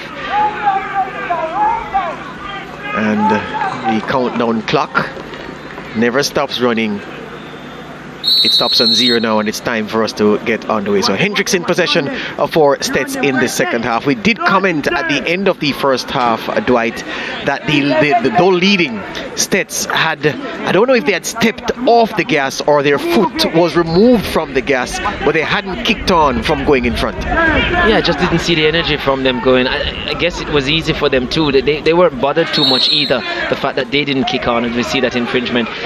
But yeah, you feel coming in the second half, they'll want to kill this game off as early as possible. It's only 1 goal in it, and they know this Edwin Allen team just need a sniff of it. They have players up front who can really hurt Stets. Ferron's long ball is returned. This is Brown over the top, asking German to sprint. A willing runner, but not even he has the wheels to get to that one. One of the co-captains, Howell, is in possession now for Edwin Allen. We'll also wait to see what Edwin Allen will do, if anything different from the first half, because they really were too easy to deal with. But we see again Thomas there. Brown off the left foot. I'm not quite sure which foot is his stronger foot, right or left, because he kicks like a mule with both, meaning the power, not the direction. And he can dribble on either side. 19 years old, Raheem Brown. And a master tactician, it must be said. I'm keen to see what he does in his senior career. Ball flicked over. The ball breaks down, man on the track. Strike and goal! Oh, what an equalizer! Alwyn Bryan, the ball broke to him. His first shot was nothing much. The second one was everything he could have hoped for. How that didn't bore a hole in the net, I don't know. But just like that, Edwin Allen have exploded back into this contest. The ball exploding from the right foot of Alwyn Bryan. The scoreline now 1-1. It's game on. That's a powerful strike from him. He couldn't really realize his luck, the fact that he got a second, and look at that, it was a direct play of field. It found Henry and he won the other, and once it fell to the goal scorer Bryan, I got a second bite at the cherry. There was no chance goalkeeper Wellington was going to stop that one, but he scuffed his first shot, but the ricochet came back to him. It was going wide, but that one was going only one way, and that was hitting the back of the net with force. Wellington going the other way, and again the direct play, George, really coming to their rescue, Edwin Allen. Well, I tell you what, when that ball rifled into the top right hand corner, the entire Edwin Allen bench leaped almost as if choreographed unison, celebrating that one. Couldn't believe that they had the chance to get the equalizer so early, that they grabbed the chance to get the equalizer so early. And yeah, we're only in the 48th minute, so only 3 minutes into the second half, and Edwin Allen right back in it. The team talk perhaps worked a treat. They were lucky, but guess what? You have to grab your luck with both hands, and that they did. I think what they did to team talk, yes, but they went back to a simple thing, a direct style of play. That ball was lumped from deep into their half, and you don't come into a final and all season long you've been doing one thing, getting success, and you look to change it here. Good sense has prevailed, and though we see that the goal scorer daily down for St. Elizabeth Technical High School here. May have gotten stamped on. accidentally Anigos Daly. When Jalamark have to cover, Chad, cover him at the end. So, basic defensive breakdown. The Stets coach Omar Wedderburn telling one of his defenders, telling his captain Dante Campbell that when your colleague is tackling, you have to cover him. No covering there. It was Brian against 3 Stets defenders, plus the goalkeeper made 4. And the odds certainly in his favor. You know why? Because the ball was on his right foot, and he gave that an almighty smash. And give credit to Henry too, but that ball coming forward again in the direction of Henry. He's winning those headers. Again, another flick on. Here he is again. Brian wins that one off the chest, and bursting into the box is Mullings. And Edwin Allen just seemed to be doing everything 2 or 3 yards quicker than they did it for the entirety of the first half.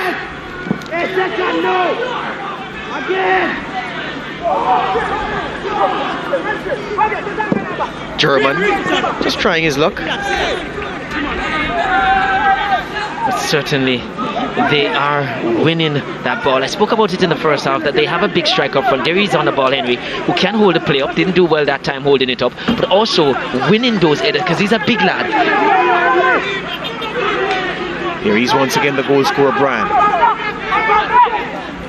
Back to the silky smooth Harris. Rides 2 challenges. Still Harris dances by another one and robbed just at the last moment by Dante Campbell, the Stets keeper. Suddenly we have a game on hand rather, and German is offside. Didn't retreat quickly enough, and Edwin Allen start again. Thompson with the big switch, the big diagonal, but it only goes to goalkeeper Wellington.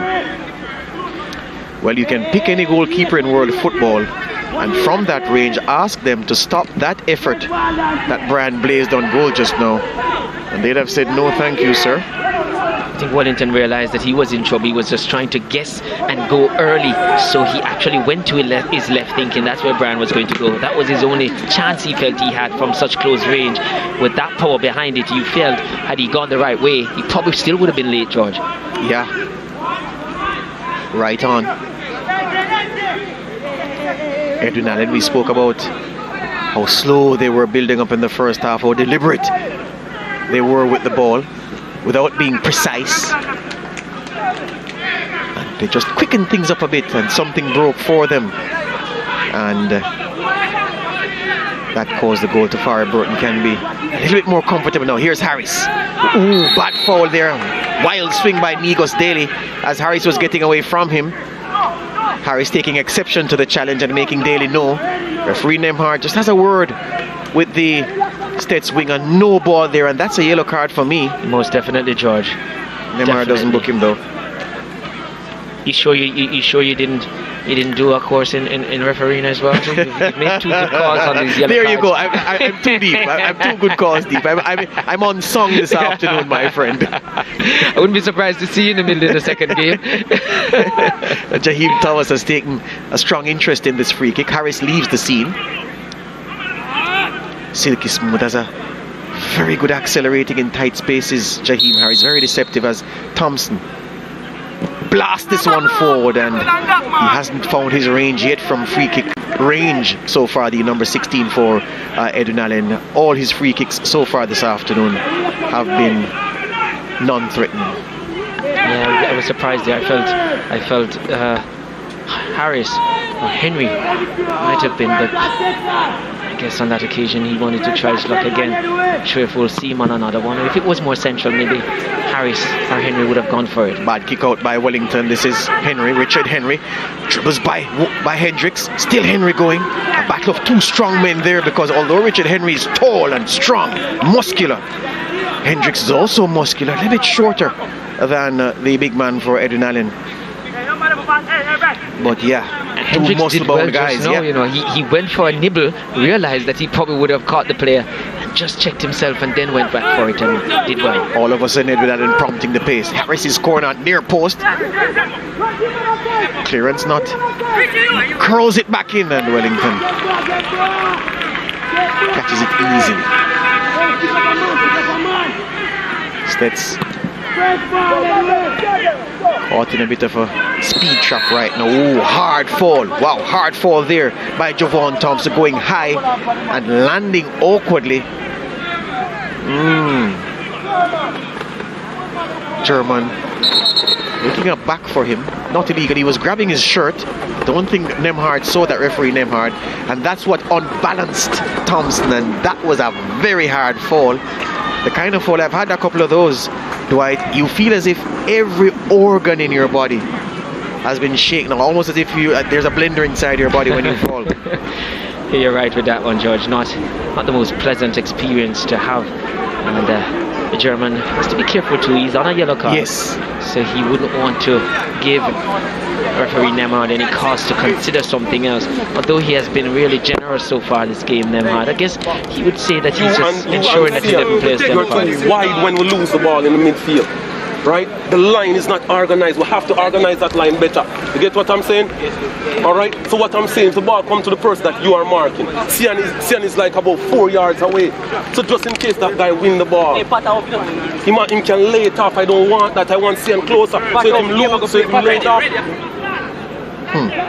Coordinating there among CEEN Morgan, number 11, his ball handler in the midfield, telling his team that he does, the gaps between the men in the midfield ought not to be that big, is the point he's making, Dwight. Yeah, quite simple. He wants players to be under pressure. He knows their quality in the middle of the park.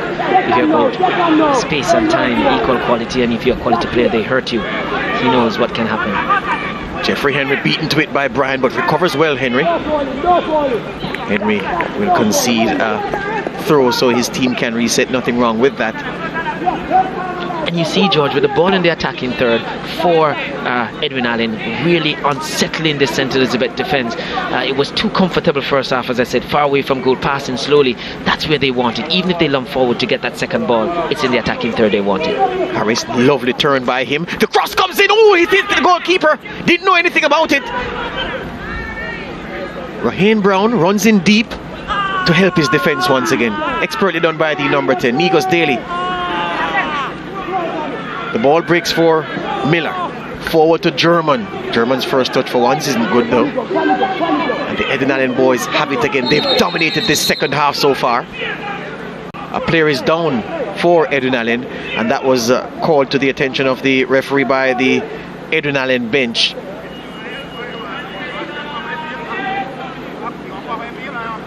Looks as if big boy Thompson, it takes a lot to fell him, and he certainly was felled. Holding the calf and then holding the head. Anyway, this is what happened. The throw. Harris turning away from defenders. Lovely turn. And the ball deflected and hit goalkeeper Wellington. Looked like it could have also been a double deflection. Probably came up to two players. But Henry just positioning himself to make himself a nuisance there. Big lad. And that's why I said, happy to see that they've made a contest of this by going to their A game, which is getting the ball up to Henry, who is a real number 9, not real number 9. Well, he's a number 9, and well, he's twice a number 9. He's real number 8. Exactly, George. He's winning the headers, flicking them on. He assisted on that goal, that equalizing goal for Brian with that flicked on header. And after that, I saw Edwin Allen playing a few ball in his direction, win the headers again, flicking that on. He's smart as well, knowing that there's a willing runner beyond him once he gets the ball in his direction. And Edwin Allen playing to their strength now, and you feel that's why they're back in the game. And if they're going to really win this one, they're going to have to just keep plugging away that particular way. I tell you what, the students here at Stets looking on, you sense the nerves in the crowd as German breaks for them, turns into trouble when he had support to his right. Here comes Thompson once again for Edwin Allen. All of a sudden, the Northern Clarendon team bossing this game. Far side battle that Mullins loses to Stoddart. Stoddart taking exception to how closely Mullins is playing him. The winger getting under the defender's skin. Good contest between those two. Very good contest. And the first half, that's another feature that we see better in the second half. Mullins got forward a few times, wasn't consistent in that first half going forward as we see that tussle. You're right, he wasn't pleased about the challenge. But he's getting forward now and sets a little bit higher with their line. And so Edwin Allen can also play that ball over the top for them to turn this defense of St. Elizabeth Technical around. Superior speed by Harris gets him away into space. Henry shows him where he wants it played. He plays it into that space. Hendricks to his back, and Hendricks nips in because Henry's first touch was a little bit too heavy. Good football from Edwin Allen once again. Good battle there, George. You spoke about it earlier. Hendricks and Henry, the H's coming together, and really a good watch there. Is a game within a game that we're seeing. That number 10 for Edwin Allen, Harris, he is deadly. He's very deceptive. He has a change of pace that is devastating. 1 minute he's here, the next minute a little touch and he's gone like a flash. 0 to 16 no time. Edwin Allen have this corner kick as the Garfield Maceo boys walk into the park for the Costa Cup final, which comes up later. Ball breaks. Oh, back heel there from Mullings, it would seem. Yes, very enterprising. Had his face turned away from goal, but improvised, and that one looked to have been on target. But for an Edwin Allen body on the goal line, it may have been Edwin Allen's second goal of the afternoon. Yeah, he knew he didn't have a player to lay it off to. Another corner, and the header goes up. And the acrobatic effort by Harris. 2 bites at the cherry, Edwin Allen. They can't breach the Stets goal though. And with these corner kicks, they have good targets in the box, Edwin Allen. We spoke of them being arguably the largest team physically in schoolboy football.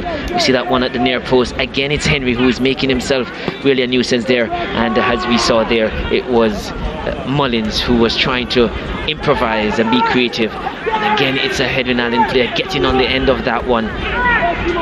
And steps into space for German. German is met by Howell. Those two haven't stopped their personal battle. Hendricks should get there in front of Henry.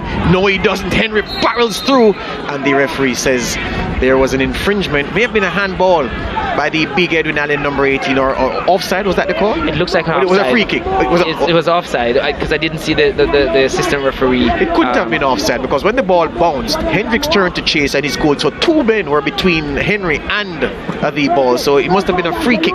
It looked like a handball, but the assistant Yising didn't really wave the flag before. He just went up straight, and it would look like an offside call. Not saying that he's right with it, but that's the signal that came. There you go. Douglas does well and plays Raheem Brown. His touch is too heavy, but he recovers possession and tries to play Daly, who has loads of space down the right. Ball will bounce, and Kimani Matthews collects easily for Edwin Allen. Meanwhile, Stetsman down on the far side. To Mario Douglas. Looks like a right knee problem that he's having. So far, a game of 2 halves. Certainly, Edwin Allen was not at the races. You even said it in your comments in the first half that they haven't really created much. Haven't seen anybody taking charge of the game.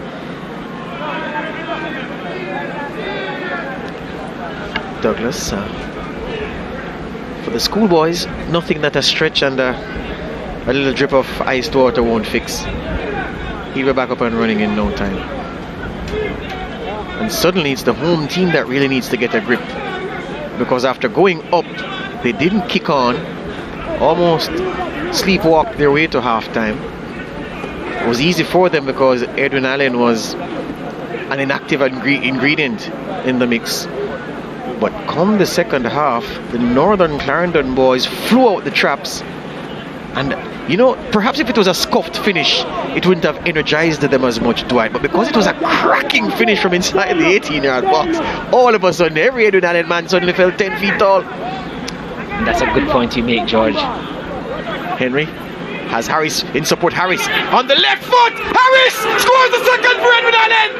Just like that, Northern Clarendon are waiting to toast their boys. 2-1 up from behind in this Ben Francis Cup final. Henry, the provider in chief, and the silky smooth Harris, like a Lamborghini, finely tuned on the showroom floor, took it on the left foot, looked at what he wanted to do, and then did it with a plum. That's 2-1 for you. Edwin Allen were trailing. Now they're in front. And why on earth would they not play that way? Why on earth would they not look to their target number 9? Well, they're 9 in terms of position, but they're number 18. Again, ball coming long to him. Again, a ball you felt SBF should have dealt with, Techincal should have dealt with, but then once it was laid off to the goal scorer there, he wasn't going to make any mistake, Harris. Beautiful cross goal shot, and it left Wellington with no chance.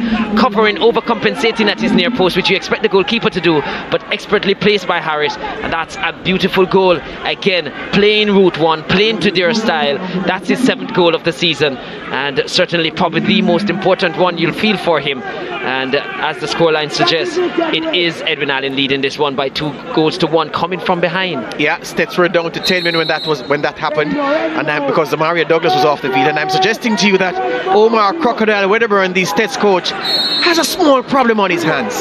Speaking of hands, handball on that play. You call it a small problem. He said this was the biggest game in schoolboy football this season.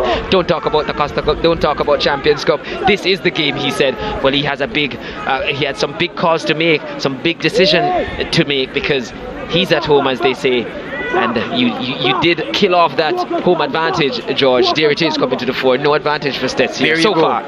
So Stets are removing Zamaria Douglas and bringing in number 7. That's Krishna Scott. Douglas's injury seems to be significant enough for him to be withdrawn. Pained look on his face as he jogs to the sideline. Tough to see a boy's afternoon in a big game like this end in this manner. But Zamaria Douglas leaves the field in disappointment, more disappointment than pain. But Krishna Scott gets his chance.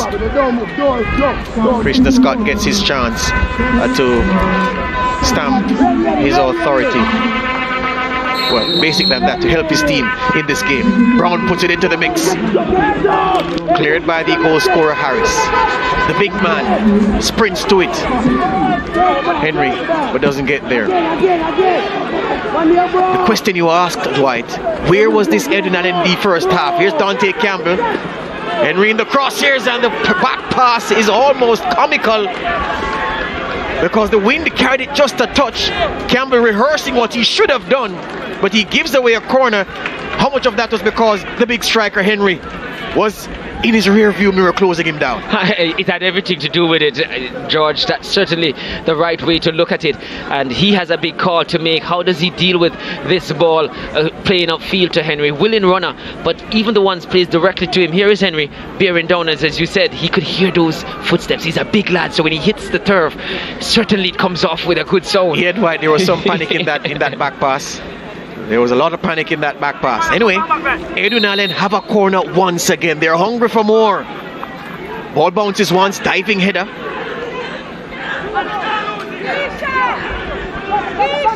Being fouled was the first goal scorer, Alwyn Bryan. It comes to Thompson. Oh, Rabona over the top, but Henry was saying, no, you should have done the simple thing and played it to my feet. I was so near to you. Bryan is down with an injury, and Neymar now stops play. And that's what you don't like with some player. I've seen him do that, Ramona, early in the game already, and he wasn't having a great game. He should just keep it simple. You know what I've been saying. Yes, there was a moment in the first half where his Rabona sent Bryan free down the left hand side. Yes, so and he bypassed 2 defenders, so he was trying again. You see, it's the coach in you, Dwight. The things that I would indulge as a spectator, as a coach, it's maddening for you because we have different responsibilities. I want to be entertained. You want to see the football played properly. So it's not that you're wrong. It's just like you're a curmudgeon. You should allow the boys to. Well, the good thing is, as you pointed out, it worked in the first half. Skill in football is not the salad and pile of the shift. It's to use the right technique at the right time, at the right place. In that occasion, it wanted a very simple pass or wide. Correct, you are, coach. But I take your part, it went high. I'm not going against it. I'm not going against it. But yes, this Edwin Allen team, you asked where it was before. The coaches, they will have to take responsibility. And sometimes coaches will have to hold their hands up that we didn't go with the right tactics. Yes, so it's a water break too. But let me ask you this question, Dwight. Given your privileged position as the coach conditioner of the Costa Cup team, when we see teams playing slowly, for instance, the way Edwin Allen spoke. Well, let's hear a bit of this. So relax and concentrate. We not lose this game, I know. We not lose this game. Some don't know what we have in mind, but we not lose this game. Look at me, man. Believe and fight. Put in an empty in this. Believe and fight.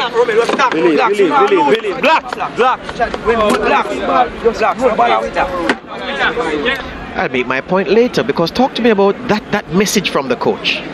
Well, it was nothing tactical there. It was about, he feels his team has all the tactics he has employed so far. He's believing in that. It's about psychology now. I remember one very good coach said to me, won a lot of things at the Manning Cup level. He said, at this stage, sometimes when you call a player over, it's all about psychology. It's all about trying to get them to believe. But on this occasion, I felt it needed a little bit more than that, because the style that Edwin Allen is employing now in the second half, I would suspect that Coach Wedderburn would have expected that from the first half. It didn't come, so he should have been prepared for it. That ball to Henry up front, he needs his holding midfielder to be closer. He's playing two holding midfielders. One has to be closer, that when he takes that ball down, you face him up there, get his head down, blur his vision, are always there to make sure you have a double team challenging him. That's not happening, and he needs to change that. Yeah, it's almost as if, well, it's as if a teacher has emerged that has sent the horde of students who are watching the game scampering back to the classroom. Saw a gentleman in without a necktie, a long sleeve shirt, make his presence known, and suddenly students started scurrying.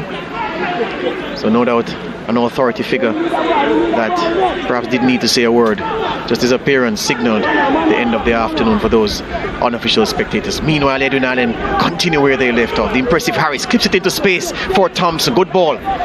Thompson asks his striker to chase. Can Henry gather? Oh, didn't have enough room. I think he read it late, Richard Henry. Wanted it to feet, not into space, and it didn't work out. Here's the question I was going to ask you, Dwight. How easy is it for a team playing slowly to all of a sudden just up the tempo? Is it as easy as the layman thinks, or is it more difficult? Well, you have to look at it in two ways. Is it a team, we see a Clarendon College playing this season who is a possession-based team, but they've been slow in possession most times. They haven't changed gear, and it's not easy for them because that is their style. In this game, or this team, Edwin Allen, it's much easier because what they're reverting to is their normal play. It is the norm for them, so it's much easier to do that. Under normal circumstances, if that's not your style, it's not the easiest thing to do in a game, especially with this magnitude. Raheem Brown, Stets need him now more than ever.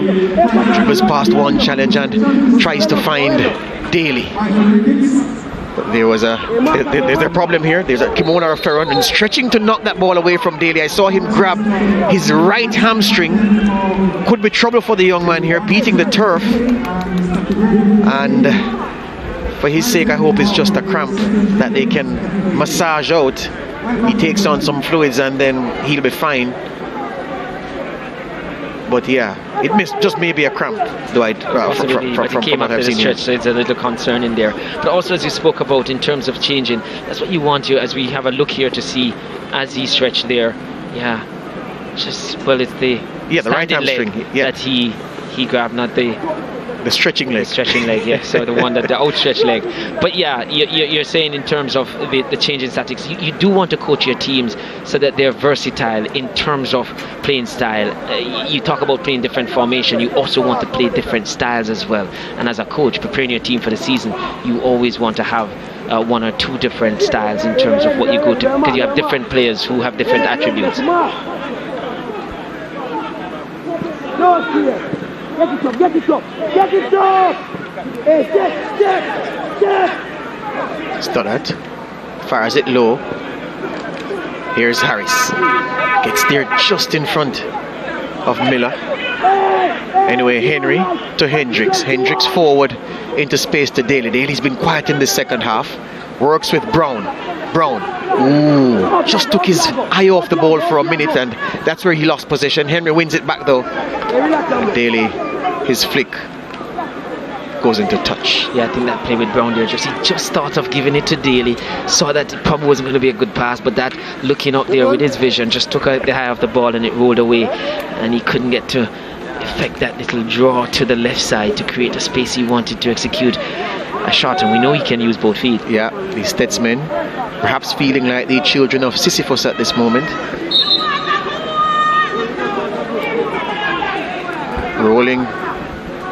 Rolling a big rock up a hill. Just when they're about to get to the top, the rock rolls down and they have to run down and catch it and go up again and down again. Yeah, it's that kind of feeling right now. And in truth, George, there's a slight slope of this field as they're going up the hill. There you go, my friend. But they need to start playing once again. Stets is a sum total of what we're saying. Daly's flick. Brown tentative and assertive was Javon Thompson. German on the left foot just thought of pulling the trigger, but then look who closed him down. The man who he's been battling with all game, Howell, the other number 9, the one for Edwin Allen. The 9s clash, both of them on the floor. Well, he's certainly playing very well as a central defender there. The number 9 really has had a good game. And George, you talk about him not losing many duels, if any at all today. Certainly showing that he's the bigger number 9 as well.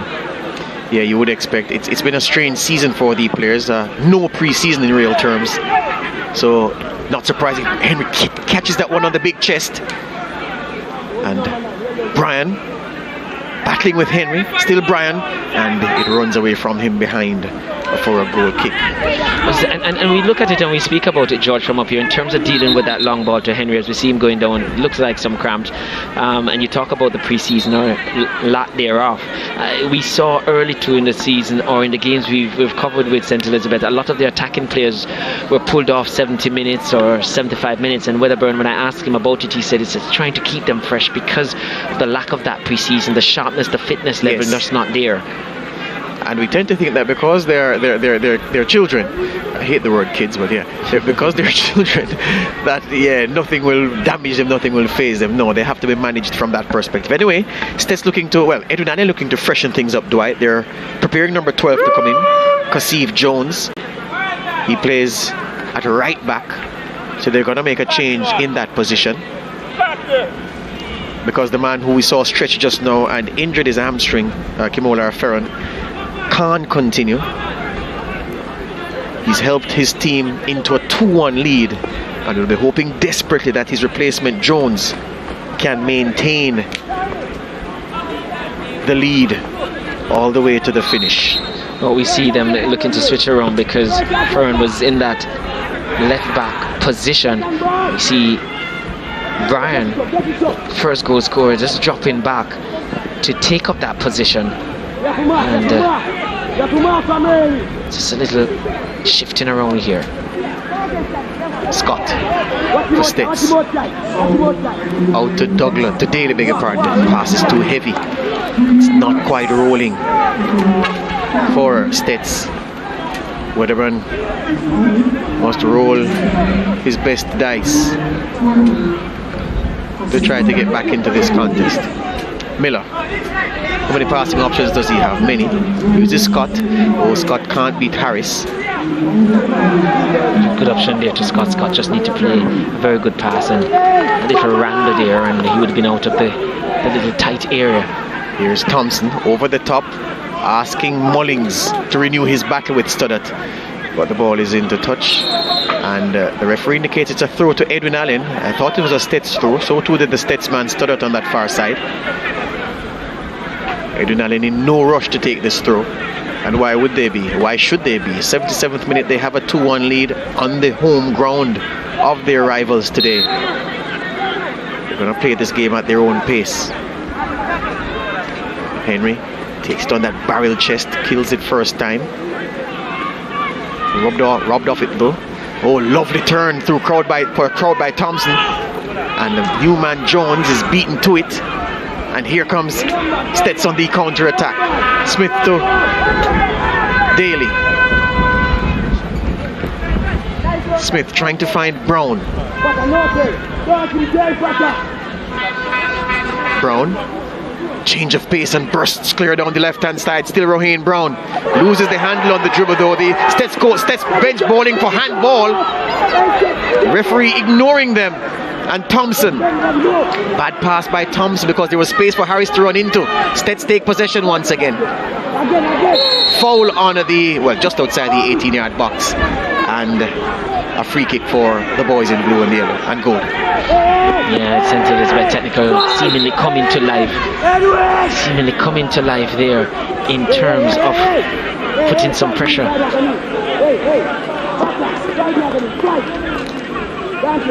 Would you give that as a handball? No, it was definitely, if we use the sleeve too, it was up on the close to the shoulder area, and I didn't see coming contact when it went close to the fingers, so not decisive enough, not a clear and obvious error from referee Nemhard, playing the VAR here, so we're not intervening. I'd suggest to you that this looks to be a very long sleeve or a long shoulder.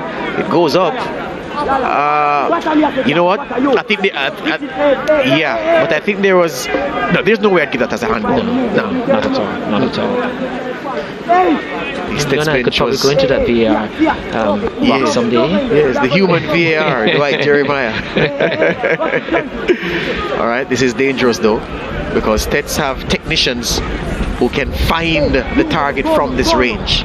I think Brown is going to be the man to strike it. He likes to guide the ball into the goal, so not necessarily with power. He's going to look for placement. Krishna Scott with the shot, but it couldn't beat the wall. Stood out with the trying to do the Zidane roly-poly, but not tall enough to be Zidane. It goes behind for a goal kick. Meanwhile, an Edwin man is down. When you talk about them managing the game, George, or slowing the game down, you can tell maybe that's something that Coach Barton has said in terms of once we're in front, we take the life out of it. And it has come at a point when St. Elizabeth Technical High School was having a little bit of dominance, getting some joy. They wouldn't like this, and they're not liking this at all. The SportsMax app moment is coming up now. And here we go with the third goal of the game. The SportsMax app moment. Long ball out of the back that Henry wins possession of, lays off to Harris. Harris off the left foot, and look at that. Precision, placement, goal for Edwin Allen. That's how they found the lead in this Ben Francis Cup final. The question is, will that goal lead them to the first schoolboy football title in their history? That's the SportsMax app moment. You can watch 19 channels on the SportsMax app. There you can find the NBA, La Liga, the English Premier League through Rush, horse racing from Caymanas Park, schoolboy football, Jamaica Premier League, WTA tennis, the SportsMax zone. Coming soon, the Dwight Jeremiah VAR show. Great, George. I have to employ you as a marketing manager for sure. That's what I studied in university, actually. Oh, awesome. There you go. Awesome. All right. We're a team here. There you go. Brown lines up this free kick for Stets, who need something and need that something now. He's aiming for 1, 2, 3, 4, 5. Blue and gold. Shots the ball across to the back post. Ball breaks. Not cleared yet by Edwin, and it just is cleared. Dangerous moment, and the Edwin Allen goalkeeper down, and the referee's frantic beckoning for attention from the sideline suggests that it's something serious that has happened to Kimani Matthews. It's a beautiful ball there. We see Matthews, he'll be getting treatment, but that ball from Brown perfectly between the space of goalkeeper and that line, and just how Stets didn't get a player to get a toe onto that one, I don't know. The reaction seemed to be a little bit belated from them, not sharp enough inside there, but the placement of that ball in between those lines, goalkeeper and that line held by Edwin Allen, beautiful ball. Real trouble here, because I see one of the medics frantically doing the substitution motion with his hand where the Stets player is concerned. So it looks as if we can't make out quite who it is just yet, but serious damage. This is another angle of Brown's free kick placed in that corridor of uncertainty. Looks to be Dante Campbell, who landed awkwardly after colliding with goalkeeper Kimani Matthews. And the goalkeeper is back up.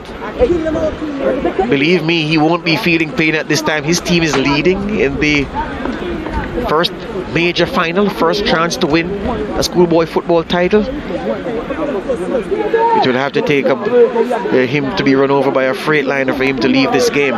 Meanwhile, Stets make another change. Number 9, Michael German, who has faded as the sun has gotten hotter here at the Santa Cruz venue, being replaced by number 15, Davin Wright. So Coach Omar Wedderburn needing not a few good men, but a few fit men to help his team dig themselves out of this hole.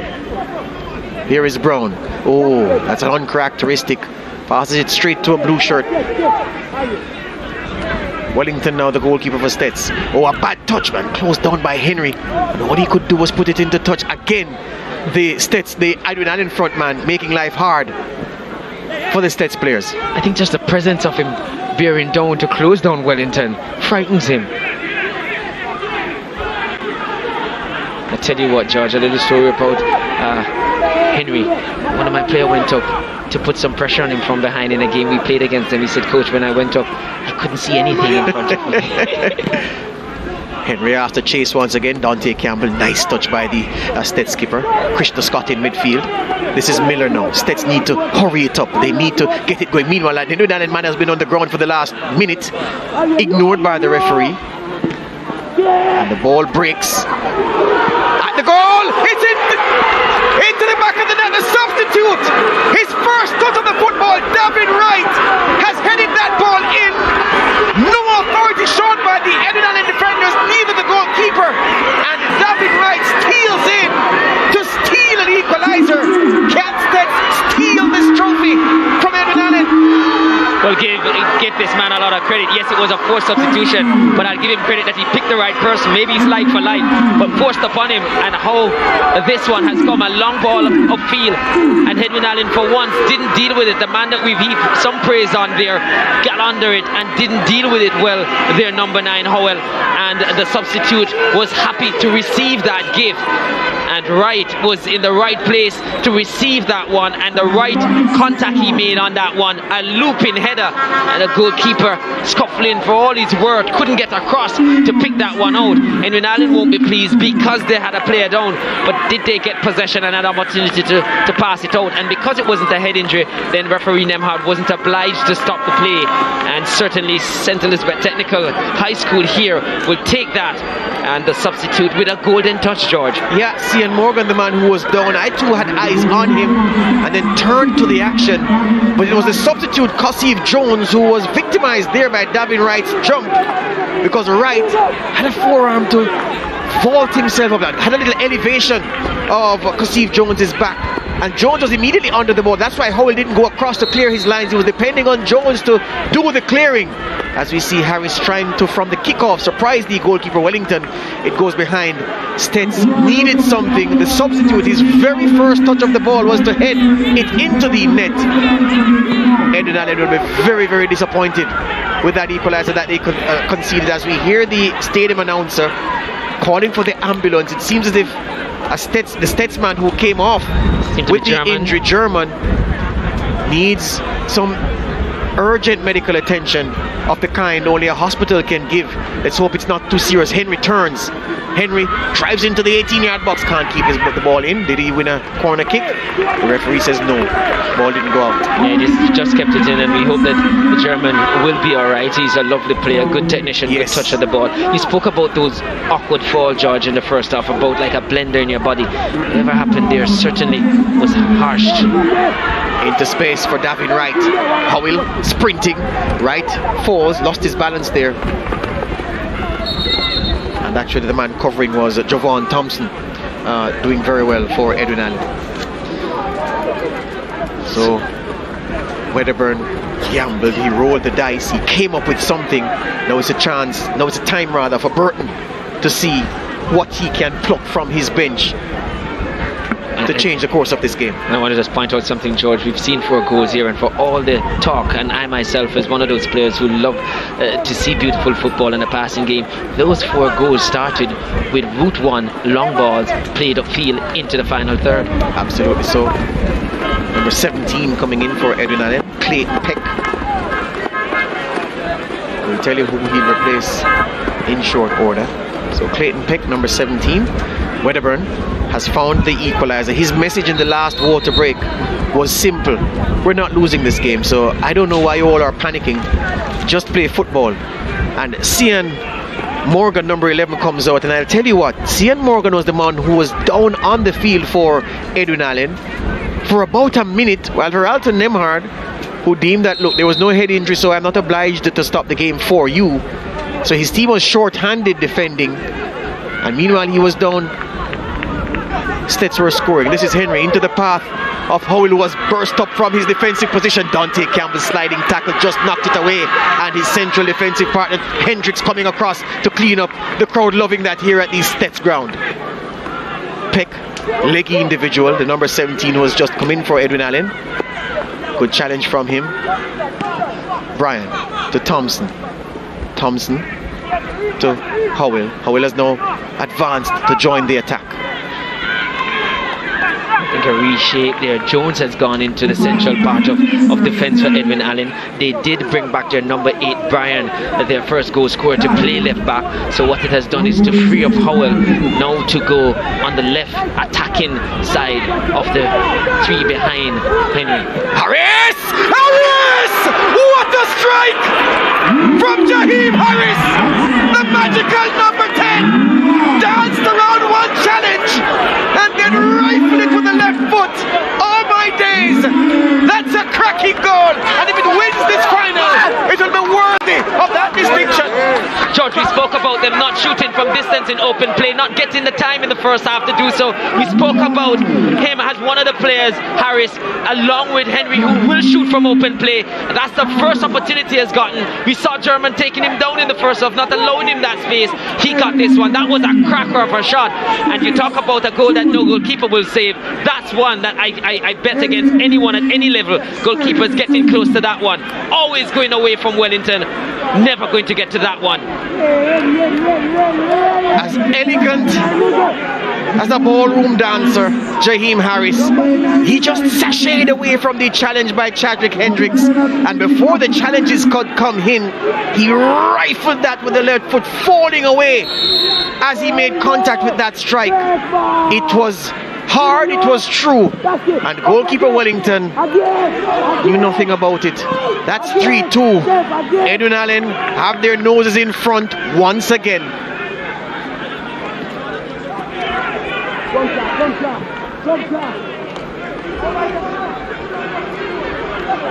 So there are going to be 5 minutes to be added on at the end of this one. It makes sense though, because of the stoppages that we've had.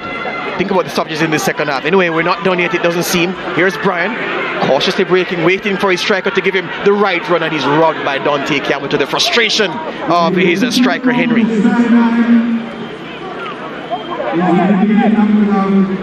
So do we see confirmation coming from the fourth official? 5 additional minutes. Thompson barrels down this left-hand side, racing into the box. Thompson looking for help. Thompson stops and shoots, and it's a power puff shot that the goalkeeper Wellington claims easily, to the astonishment, the dismay of the Edwin Allen bench toward the left of our commentary position. And having executed that shot, he's down. Henry hits and hopes. It hangs in the air. The goalkeeper doesn't catch kindly, and it's rifled on target. But just wide, swinging away just wide at the end. That was a chance for Stets. That was a chance. Now the man wearing number 8 put goalwards, Ricardo Smith. Well, if that third goal from Edwin Allen was a peach, had that one nestled in the back of the net, that one would be rivaling that one. Game management here by Edwin Allen as we look at a replay of this, and just trying to contort his body, Ricardo Smith. And it was the goalkeeper who would have been at fault if that one was nestled in the back of the net, more like a volleyball swat down. The easy thing is to say he didn't get the technique right, but it looked good from here with the connection. The connection just not getting there.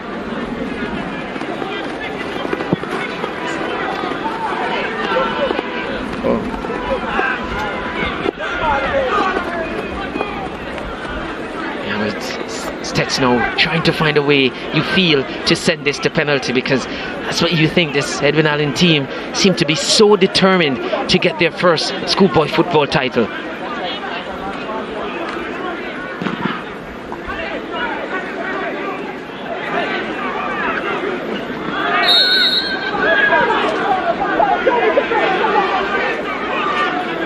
Can they find a way back, St. Elizabeth Technical High School? Henry sends this forward, met by Harris. A man of the match display from the Edwin Allen number 10. Campbell gets there before Henry. Henry using his big frame, but beaten to it by Stoddart. Nice touch by Brown. With number 10's clash. And Harris gets the better of Brown in that exchange. Tom. Harris sends it forward. This is the man Mullings. Ball pumped forward once again, holds up in the breeze. Campbell runs on to it, heads it back to his grateful goalkeeper who feels the presence, well, more than the presence of Richard Henry. Henry, certainly a dream number 9. He's played really well this afternoon. In terms of position, but certainly a good centre forward, a good target man. Turn of pace by the number 8 man, Ricardo Smith, but loses out.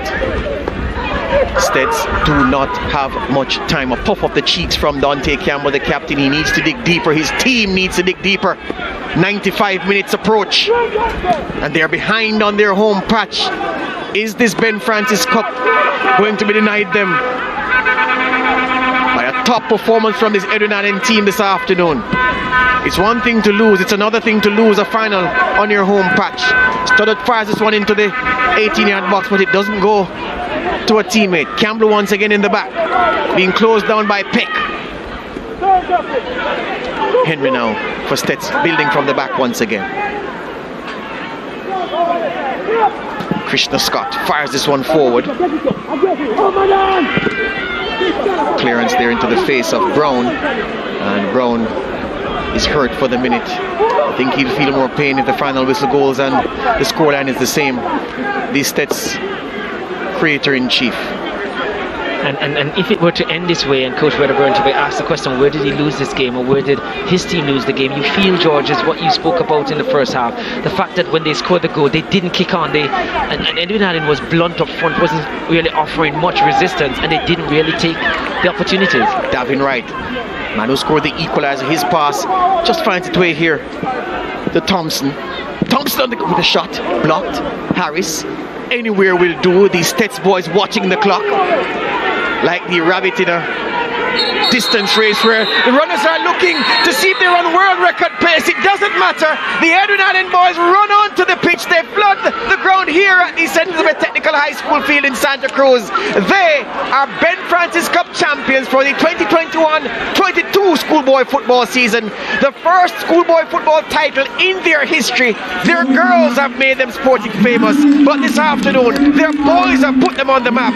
These boys will bring a trophy back to Frankfield for placement in that cabinet. The boys are in town fully for the Frankfield institution. Tough luck for Omar Wedderburn and his Stets boys. What do you learn as coaches, and I myself as a coach? Edwin Allen came into this game looking to do something different from the first half. Didn't really go to their playing styles. We see Coach Wedderburn there. They're reflecting on what could have been, but certainly Edwin Allen realized early what should be and went to their normal playing style. It has reaped dividends for them here, and he's walking across Burton to just congratulate his opposite number in Wedderburn. Certainly a job well done by Burton. Wedderburn, a 6-time champions, beaten today by the better team, you feel. 3-2 in the end to Edwin Allen. The man of the match, number 10, Jakeem Harris, a Rolls Royce of a player. He has a first touch and a change of pace that it's just smooth. He goes from 0 to 60 in no time. That's him hugging his teammate and striker Richard Henry. And a really, really wonderful player, a young player Jaheim Harris is. I'm always cautious about heaping praise on youngsters. So many of us get caught up in hyperbole and we tell them the grandest things about their talent at a young age. But yeah, Harris looks really, really promising. His future looks bright. 3-2 in the end to Edwin Allen.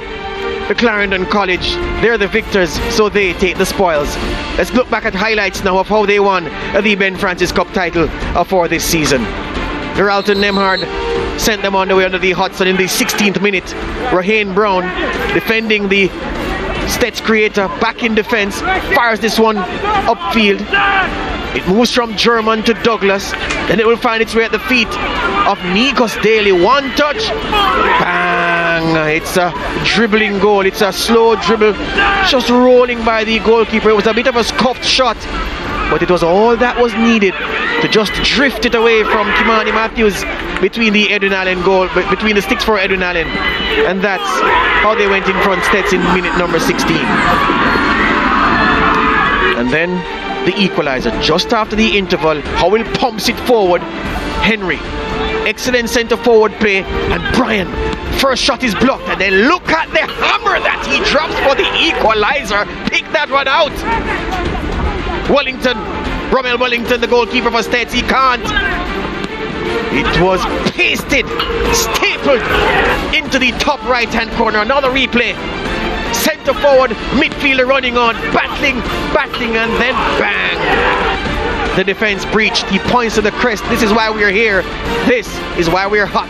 Then minute 63, a long ball from the back once again, and Henry involved. Pushes Hendricks out the way, eases off one challenge, and he gives it to Mr. Rolls Royce, number 10 for Edwin Allen, Jaheim Harris. Low and clinical. Didn't try to hit it too hard. Didn't sacrifice precision. Didn't sacrifice placement for power. He was studied, knew exactly what he wanted to do, calculated his angles, hit through with his laces. And that was not for stopping. That was 2-1, beg your pardon. Stets looked down and out. Omar Wedderburn dipped into his bag of tricks. Didn't work. He went to his bench, started fires this one in, and from the bench, the coach found Davin Wright, who stole in to hit this one in. It was the equalizer, 84th minute. Stets were back in business. The crowd here energized. Well, their fans here energized at this venue. And then this play. Well, that was the same play with CEEN Morgan down on that far side for Edwin Allen. They weren't at full complement. And Stets capitalized to equalize with Davin Wright, number 15. His first touch of the contest. He runs to embrace his coach. That was the 89th. This is the 89th minute. Look at this. Dances away from one challenge and he hits the most wondrous left-footed shot. The strike of a lifetime so far for this young man. The goal that he probably dreamt of scoring in just a regular football game. He actually scores in a final, the biggest football game in his school's history. Jaheim Harris, the history man, for Edwin Allen, the history school, and that's how they won the Ben Francis Cup title for 2021-2022. We go now to the statistics. 26 shots in this game, 9 of them on target, 6 of them on target from Edwin Allen. There were 15 fouls, just 1 yellow card in it for Michael German in the first half. 2 offside calls, 12 corners, an even split, and the possession, Edwin Allen controlled it for 55% of the time in this game. Gerard, the Bajan, is downstairs ready to talk to the man of the match, number 10 for Edwin Allen, Jaheim Harris. Jaheim, this must be an emotional moment for you. I saw some tears flowing from your eyes. How do you feel to have won this? Well, I'm very elated that I did it for my family, my friends, my coaching staff, all my teammates. I'm very elated. It's a very great feeling having the first title for my school, which is my last year. So I'm glad that I really did it. Taking that game-winning strike from beyond the 18-yard box, so what went through your mind at that moment? Well, I know that I have that shot, but I didn't really expect it at that moment, but it arrived, so I took it. Well, congratulations, you're the man of the match, and your team is carrying home a title. Well done to you. Thank you very much, sir. Yeah, so that was Jaheim Harris there, our Digicel man of the match. And let's talk now to Coach Wedderburn. Coach, took an early lead in the first half, but not able to close out. Where do you think things went wrong? Well, honestly, I didn't even know which direction to start from right now. But, you know, I'm really proud of the boys. You know, they really fight hard, as I could see. You know, we come back and we get an equalizer and was trying to hold it up. But a beautiful goal, a beautiful strike. You know, that shot could win any final. You know, this is one of the roughest final that I ever lose because, you know, the really attachment with me and these players are much different from previous years. But I want to say congratulations to Edwin Allen. Very beautiful final. All right, Coach. Well, hard luck, and we'll see you next season. Yeah, man. Big up. Yeah. So let's talk now to Coach Tafari Burton, who must be a very happy man, as you can see. Well, you didn't see, but the coach is embracing here. Coach Burton, you must be a happy man, from player to coach, finally getting your first title at Edwin Allen. Oh, man, oh, sorry. Yeah, man. So excited, so excited. It's like I'm speechless. It's like I'm speechless. You know, but first time in the finals, first major finals at Edwin Allen, and to win it. First time coaching Edwin Allen, you know, and as the coach, listen, it's like my birthday today. What does this mean to Clarendon and Frankfield and Edwin Allen High? Well, I must tell you this though, you know, since I'm at Edwin Allen, you know, the community, past students, PIBA, our principal, Mr. Harris, our HOD, Mr. Dyke, you know, everybody come together and, you know, and say, hey, let's do this. The support behind the football program right now is superb, and I dedicate this to them. You understand? Listen, I can't even find a word right now. I'm just happy for the boys. I'm happy for everybody. You understand? Yeah, man. All right, coach. Well, quickly, how will the team celebrate this win? Well, I know the past students, PIBA, have something planned for them. I have something planned for the football program, right? So the celebration probably be a 3-day celebration. All right, coach. Well, congratulations, and I wish you many more titles. So history made today at the Stets Field because Edwin Allen, a school founded in 1964, named eponymously for the former Minister of Education in the JLP administration, Edwin Leopold Anel Allen. The man, he is the man who they named the school after. History made today. They win the Ben Francis Cup. Let's break and we come back for the presentation ceremony.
Yeah, that's why we're here.